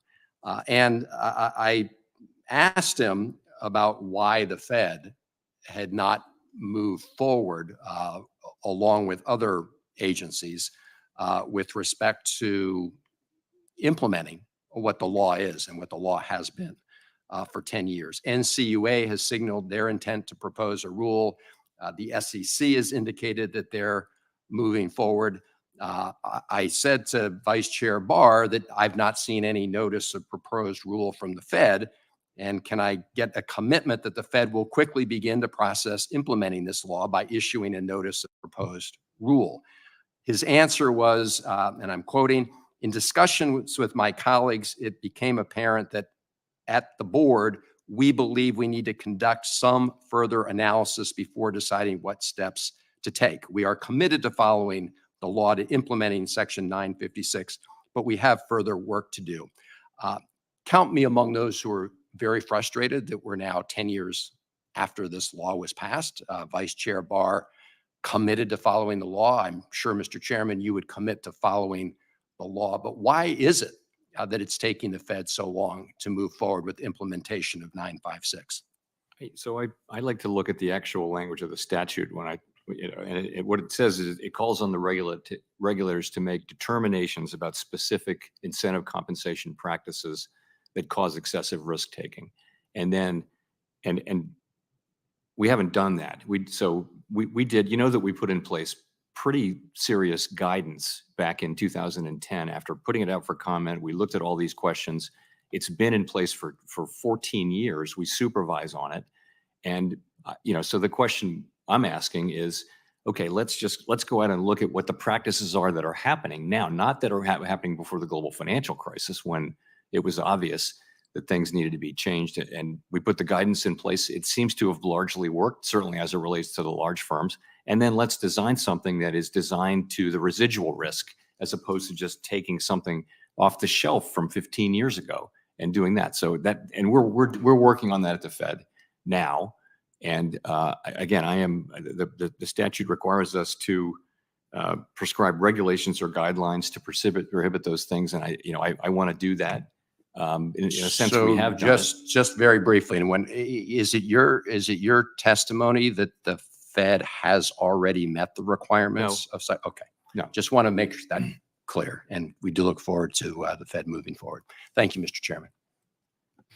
Thank you, Senator Van Hollen. Senator Britt from Alabama is Thank recognized. you, Mr. Chairman. Chair Powell, thank you for being with us today.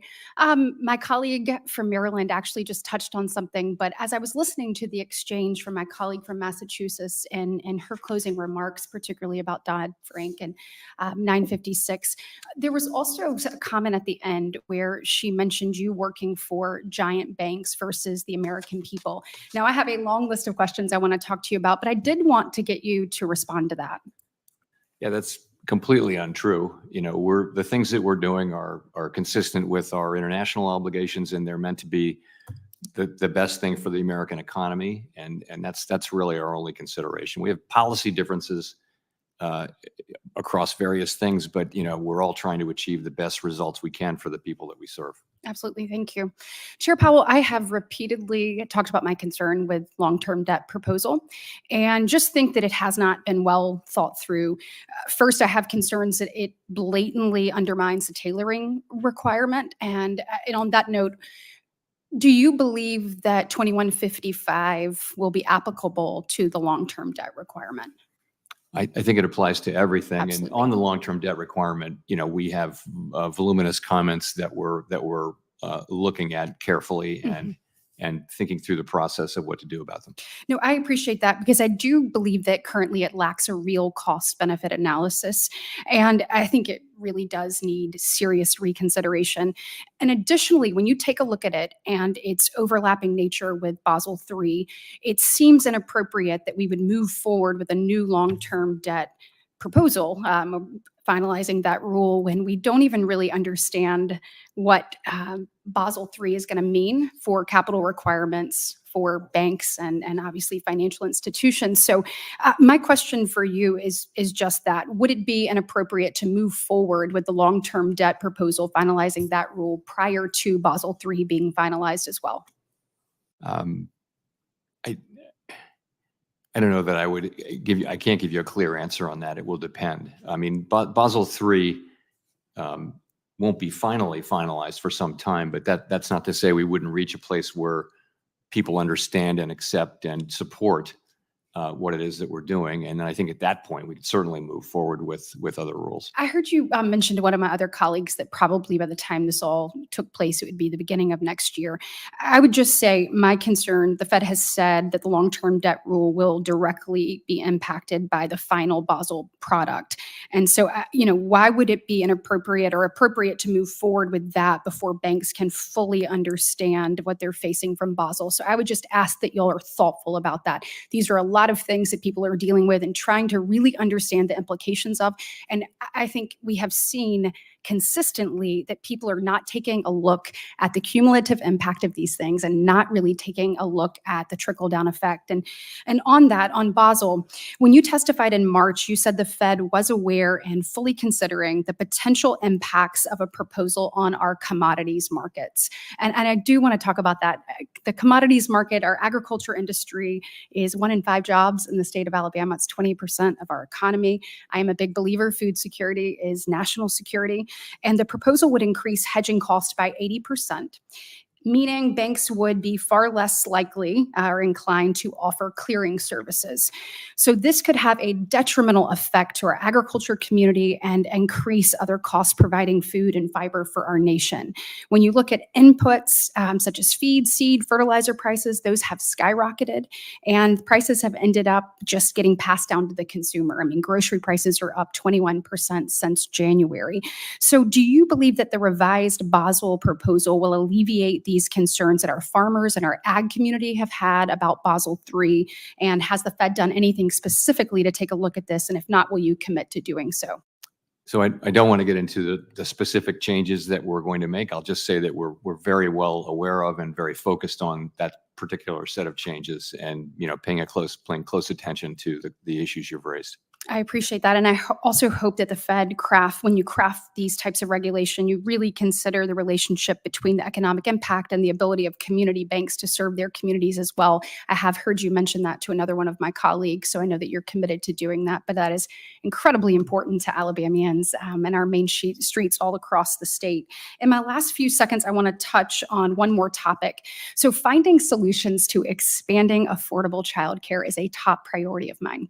And it is something that I know a number of my colleagues on the other side of the aisle share an interest in and believe is an important issue as well. So Chair Powell, do you believe that increasing access to affordable childcare would positively impact labor participation in our country? I do believe that. Thank you. Masto of Nevada is recognized. Thank you. Excuse me, Chairman Powell, thank you for joining us. And I always appreciate visiting with you in my office as well, and your comments. Let me start by a comment you made in the opening. Over the past 2 years, you said the economy has made considerable progress toward the Federal Reserve's 2% inflation goal. Labor market conditions have cooled while remaining strong. Reflecting these developments, the risks to achieving our employment and inflation goals are coming into better balance. And what we know is that since Biden came into office, the United States has added over 15 million jobs. Under President Biden, we had 41 consecutive months of job growth. And you just said it again here today, that wages are up as well. Average U.S. wages and salaries grew by nearly, 16,700 between January 2021 and April 2024. So would you agree with a statement by a ranking member earlier today that the U.S. has the greatest economy on the planet? I certainly would. Let me ask you this. Jumping around, and there's been talks today about the Fed's independence and how important the Fed's independence is. The Wall Street Journal recently reported former Trump administration officials drafted policy options to weaken the independence of the Federal Reserve if President Trump were to be elected in November. Allegedly, former administration officials discussed policy options to erode the Fed's independence to make it easier for a president to impact interest rate decisions or fire the Fed chair at will. Chairman Powell, how important is it that the Fed has independence to provide economic stability and anchor our inflation expectations? So I think it's actually essential. It's literally essential. And the good news is I think that's pretty broadly understood, and particularly on Capitol Hill, on both sides of the aisle. I believe that people do understand that we need to do our work in a way that's outside the political process to the maximum extent possible. Of course, we need to be accountable and tremendously transparent. If you look at the box in the Monetary Policy Report on central bank independence, it's really a box about transparency. That's the other side. So I think it's really important. I think it's an institutional arrangement that has served the public well. And, and I do believe that there's pretty wide support for it. And you just said it has been intentional and institutional arrangement over the years for this very reason. Correct? Yes, this is a choice that we make, and I think it's countries around the world, advanced economies have all made this choice effectively, and the results are clear that you now have independent central banks, and you have better anchored inflation expectations, and you have better performance on inflation and better performance in the economy generally, which isn't to say there won't be shocks and crises and that kind of thing. And then let me touch on a subject that one of my colleagues just talked about, because I was going to ask about this, which is our immigration. In Nevada, immigrants are extremely important for our economy. They're essential workers, doctors, nurses, and teachers in my community. Can you, without getting into other ancillary issues that don't impact what you do, can you talk about and elaborate on how immigration affects the employment rate and why you look at it and for what reason you look at the immigration issue? So we don't, as you, just to make the point that you made, we don't take a position. We don't comment on immigration policy. We have no responsibility for it. It's not our job. But so we just look at the numbers, and we sort of try to assess the economic consequences of immigration. And over the last 2 years, 2 years ago, we had an economy where we really had a labor shortage.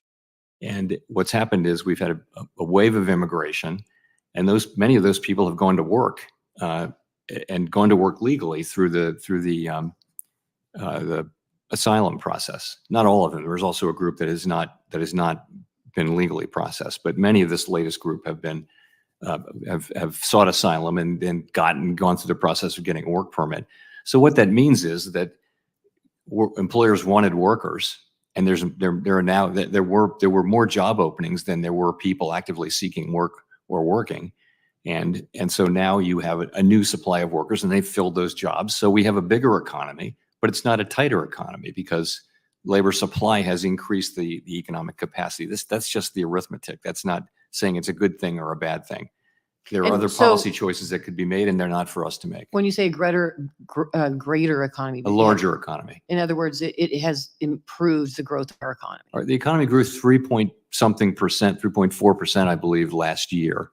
And some part of that was that, as Congressional Budget Office analysis showed, and to many's surprise, there had been a really significant uncounted group of workers coming into the country who had gone to work. And that's part of the story of how the economy managed to grow that much while inflation was coming down pretty sharply. Inflation came down 2 full percentage points during 2023 while the economy was growing at 3.4%. So, and while these people were coming in, so that is part of the explanation for why we had such an interesting and pretty good year in 2023. Thank you. Senator Kramer of North Dakota is recognized. Hi, Mr. Chairman. Thank you, Chairman. As always, all of my prep goes out the window with the last question. So on the legal immigration workforce front, and I know this isn't your bailiwick, but the issue of workforce is important to the economy. I would submit to my colleagues, beyond even the people who come here seeking asylum suddenly being available for the workforce, we have 1 million plus people who we welcome in legally every year, the vast majority of whom don't come in with a job or even a skill set. We have so much work to do, colleagues, on the legal immigration front to create a connection between economic demands for workers and the skill set and education that our immigrants bring to us. So most every other country requires some sort of skill set useful in the economy. We don't do much of that. So that's just my speech for the moment. I know, Mr. Chairman, you've gotten already lots of very specific questions, and I've heard a couple of them on Basel III. So I'm just going to make an illustration, and you can comment on it if you'd like. But there's a large generation and transmission utility in North Dakota, rural electric cooperative, Basin Electric, very large G&T, members all over the upper Midwest. And they recently testified in front of the CFTC on Basel III, and they expressed a concern about how operations would be impacted if lending was curtailed or limited in any way. And they gave a real world example, and I want to just give you that example. Now, remember, this is an electricity supply that we're talking about. It's critical it remains reliable. It's critical that it remains affordable. And part of an electric cooperative's risk management program, of course, is how it buys the fuel that generates the electricity. In this case, natural gas. They may buy natural gas in advance at a fixed price, realizing natural gas is one of those commodities that goes up and down and pretty big swings at times. But they can hedge by buying it at a fixed price for a power plant. And it protects the cooperative financially, since electricity prices, again, follow those spot prices generally. So if spot prices spike, so do electricity prices. However, with a natural gas hedge, the cooperative can generate electricity at a lower fixed fuel cost, protecting itself and its consumers from high prices. It's an upfront cost on the balance sheet between the cooperative and its bank, but it protects the reliability and affordable supply of electricity. I give you that very specific example, not even to mention that the cooperative model itself has some unique qualities about it. If you would like to comment on it, you've already stated that there are going to have to be changes. I just throw that into your box of things to think about, and you're welcome to comment if you'd like. I'll just say we're well aware of that issue, and I appreciate you bringing it up. Thank you, Mr. Chairman. With that, then, I'm just going to speak to this independence issue. I think that the senators that have questioned you on it are correct.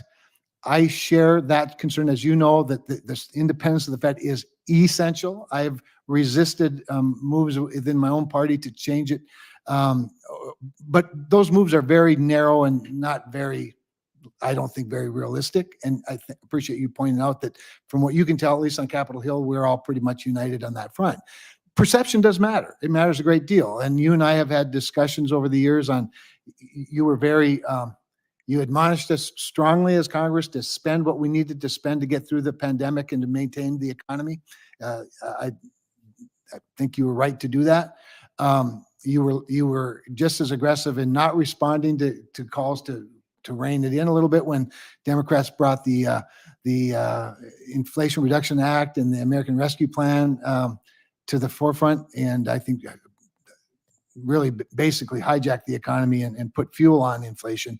But perception matters. And so I would just submit to you, and you haven't said you're going to do this. I don't have any reason to believe you'll do this, but any move to lower interest rates or move interest rates either direction before November 5th could certainly be a bad perception, even if there's a strong push to do that. I know you understand that, but I just want you to know that as long as you remain independent, I'll be on your side.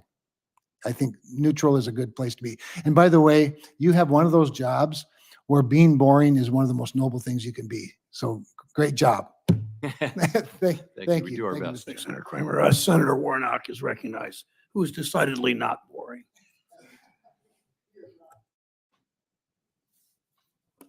Thank you very much, Mr. Chairman. The latest monetary policy report shows inflation in housing costs is gradually easing. That's good news. But many Georgians still feel the sting of unaffordable homes and mortgages. And one reason for this, you and I have discussed this, is that we aren't building enough houses. 2022 study published in the Journal of Economic Geography found that for every 10% increase in the housing stock, rents decreased by 1%. We've discussed this issue, particularly the effects of housing supply on housing costs. And we agreed that while the Federal Reserve does not control housing supply, it can help create the environment that encourages the construction of new housing, particularly affordable housing. Chair Powell, how has the Fed been working to foster an environment that encourages home construction? And what, in your view, are the challenges that remain? So, I mean, in the long run, the absolute best thing we can do for the housing market and for the economy is to sustainably bring inflation back down so that people aren't talking about it anymore. And it's just assumed by everybody in their daily lives that inflation will be around 2%. So we don't need to talk about it, which is where we were for a long time. We want to get back to that. Interest rates can come down then, and the housing market can return to the state it was in before the pandemic, which was to say really tight. We don't have enough housing, and that's not really a monetary policy issue. In the short term, though, I would say how tight monetary policy weighs on the housing market. The policy works through interest-sensitive spending, and housing is definitely at the top of the list of interest-sensitive spending. So we understand that we're suppressing, not suppressing, but our higher interest rates have led to lower housing starts and lower activity in the housing market. But we're doing that to get back to 2% inflation for the whole economy so that the housing market can be on a better foundation. Well, yeah, and related to that, when you have these high interest rates, of course, you see across the country, but particularly in a state like Georgia, these institutional investors who are coming into the space, and they're buying houses in all cash, boxing out first generation home buyers. And of course, the conditions for them doing that improve to their favor with higher interest rates. Would you agree with that assessment? I know some of that's happening. I don't know that higher interest rates make it. I mean, some of they're working with. Well, you got higher interest rates and you got institutional buyers who can purchase it all cash. Doesn't that further? But they have to borrow the money at higher interest rates. I'm just saying higher interest rates doesn't make their investment any cheaper. And notwithstanding, I understand it's a sensitive issue, and in most markets, it's still a pretty small portion of the outstanding housing stock. But it's not an issue. It's not an issue for us. They're a legal buyer of housing. Our job is really the whole economy. I mean, it's more of a question for legislatures. So how can the Fed better deploy its monetary tools to ensure that we are meeting key inflation objectives like housing affordability? I think the best thing we can do is to is kind of what we think we've been doing, which is to move carefully as we think about loosening policy and make sure that once that we do that, when we've got greater confidence that inflation is moving sustainably down toward 2%.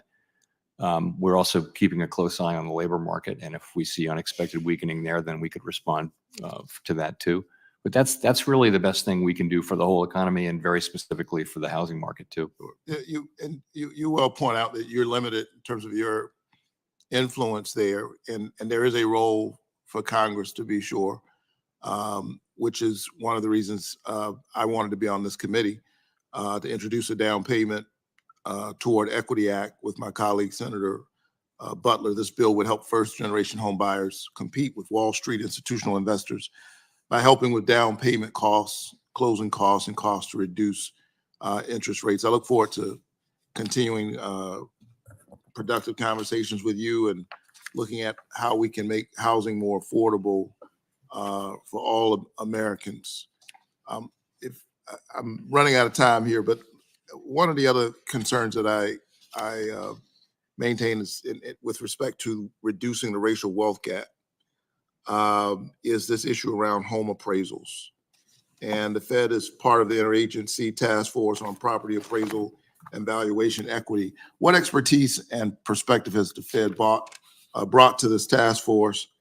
How are you responding to this issue of home appraisals? So, as you know, we've been an active participant in that task force, and we bring all of the expertise we have in the housing market, as well as regulatory, supervisory, and economic expertise generally, as we look at that. And I'll also say that our strongly held view is that discrimination has no place in the banking system, and that includes appraisals and other valuations. I agree with that, and quickly, I was glad to see that CFPB and other agencies recently finalized a rule that creates strong anti-discrimination standards for automated home evaluations. The Fed has not yet approved this rule. Why not? And does the Fed plan to do so? Sorry, why do we? You've not yet approved the rule that was made that was suggested by the CFPB. They finalized the rule. But do we? Sorry, I'm not aware that it's a rule that we have to finalize too. Is that the case? That is my understanding. Let me follow up with you on that. I'm not aware of that. Okay. Thank you. Senator Daines of Montana is recognized. Chairman, thank you. Chairman Powell, thanks for being here today. Certainly, it's not lost on anybody here. Election season's in full swing. And so from now until Election Day, my Democratic colleagues in Congress, as well as the Biden-Harris administration, will waste no time attempting to sell a fairy tale to the American people that financially and economically, they are better off now than they were almost 4 years ago. When President Biden took office, inflation was at 1.4%. His failed policies drove us to the highest inflation we've seen in 40 years. I can tell you the folks back home in Montana aren't fooled, because in every part of their lives, inflation is not some kind of hypothetical. They see the everyday impacts of the decades-high inflation brought on by the policies of the Biden administration and facilitated by congressional Democrats. The cost of most goods and services across the economy are more expensive than they were in 2020. And that is a fact that no amount of political spin or mental gymnastics can make go away. Here's just a couple of examples. Breakfast cereal prices have increased 28% since January of 2020. Gas prices increased 36% from a national average of $2.63 a gallon to $3.58 per gallon. Egg prices have jumped $3 per dozen in 2024, double the cost of $1.45 in February of 2020. And this dishonesty doesn't stop with inflation. On the labor market, while President Biden and Senate Democrats are celebrating a victory lap in light of the recent jobs report showing a 206,000 new jobs last month, they're willfully ignoring the fact that more than a third of these job gains came from the government sector. Mr. Chairman, I commend you for the job you have done thus far in trying to rein in inflation. I encourage you to continue the fight despite the political pressures you may face. I'm also encouraged by the comments you made earlier this month about the dire need for Washington to address its fiscal imbalance. I couldn't agree more. I've said many times and continue to believe that Washington's culture of reckless spending, of excessive borrowing, is leading us down a very dangerous path by leaving future generations with mountains of debt. And I'm happy to hear you agree with that assessment.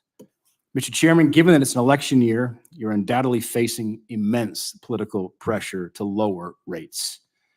Thus far, you've done an admirable job in using the tools at your disposal to fight inflation, and I urge you to continue to be led by data and not calendars or political influence. You said as recently as last week that while things are trending in the right direction, you would need to see further evidence before cutting rates. So here's my question, Mr. Chairman. What specifically are you looking at and looking for as we head into the next FOMC meeting, and how do you factor in this recent labor data, and certainly the significant part of that being government jobs? So we're looking for two things, really. One is just more good inflation data. And we had quite a lot of good inflation data the last 7 months of last year. Then we had kind of a bump in inflation in the first quarter.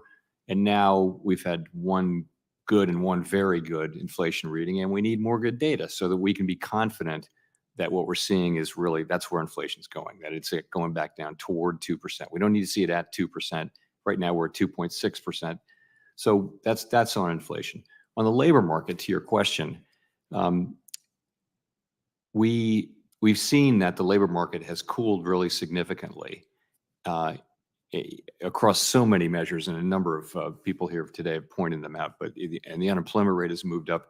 You see a labor market that is now pretty much in balance, pretty much where it was in 2019. It's not a source of broad inflationary pressures for the economy now, but it's still a strong labor market. 4.1% unemployment is a very good and historically low unemployment rate. So we have a mandate to support maximum employment, and we also are paying close attention. And if we see that the labor market were weakening unexpectedly, which is to say, more than what we've seen in a material way, unexpectedly, then we could also respond to that, because we have a dual mandate, and we now see the two mandates as more in balance than they were a year ago. Really, the focus had to be and was on inflation. Now we need to be focusing on both goals. Chairman, thank you. I want to get one question on Basel III, and then we will. In March, this committee agreed that it was seriously flawed and need to be completely rewritten. I was encouraged to see reports last month that the Federal Reserve had provided other financial regulations with possible changes to the proposal. My question is, I continue to believe the proposal should be scrapped altogether, but could you share what changes you're planning to make and the status of the ongoing development of the updated proposal? So we've had extensive discussions led by Vice Chair for Supervision Barr with the FDIC and the OCC. We've made a lot of progress in getting close to an agreement on a set of proposed changes. What the work that remains is to agree on a process forward. How are we going to move forward? It is our view institutionally that we need to put the changes out for comment for some period of time so that the public, all members of the public who want to comment, can see them again and comment on them again, and see them in the context of the quantitative impact survey that we did, and that's the right way to proceed. That's how we would ordinarily proceed, and we don't see why we would deviate from that. And this is the conversation we're now having with the leadership of the FDIC and the OCC. And my hope is that we'll be able to come together around a way to proceed forward, very soon. I'd hope we would have done so by now, but I believe we will do so fairly soon. Thank you for joining us today, Chair Powell. I look forward to working with you to strengthen this economy. For senators who wish to submit questions for the hearing record, they're due 1 week from today, July 16th. To Chair Powell, please submit your responses to questions for the record 45 days, no more than 45 days from the day you receive them. Thank you for your testimony. The committee's adjourned.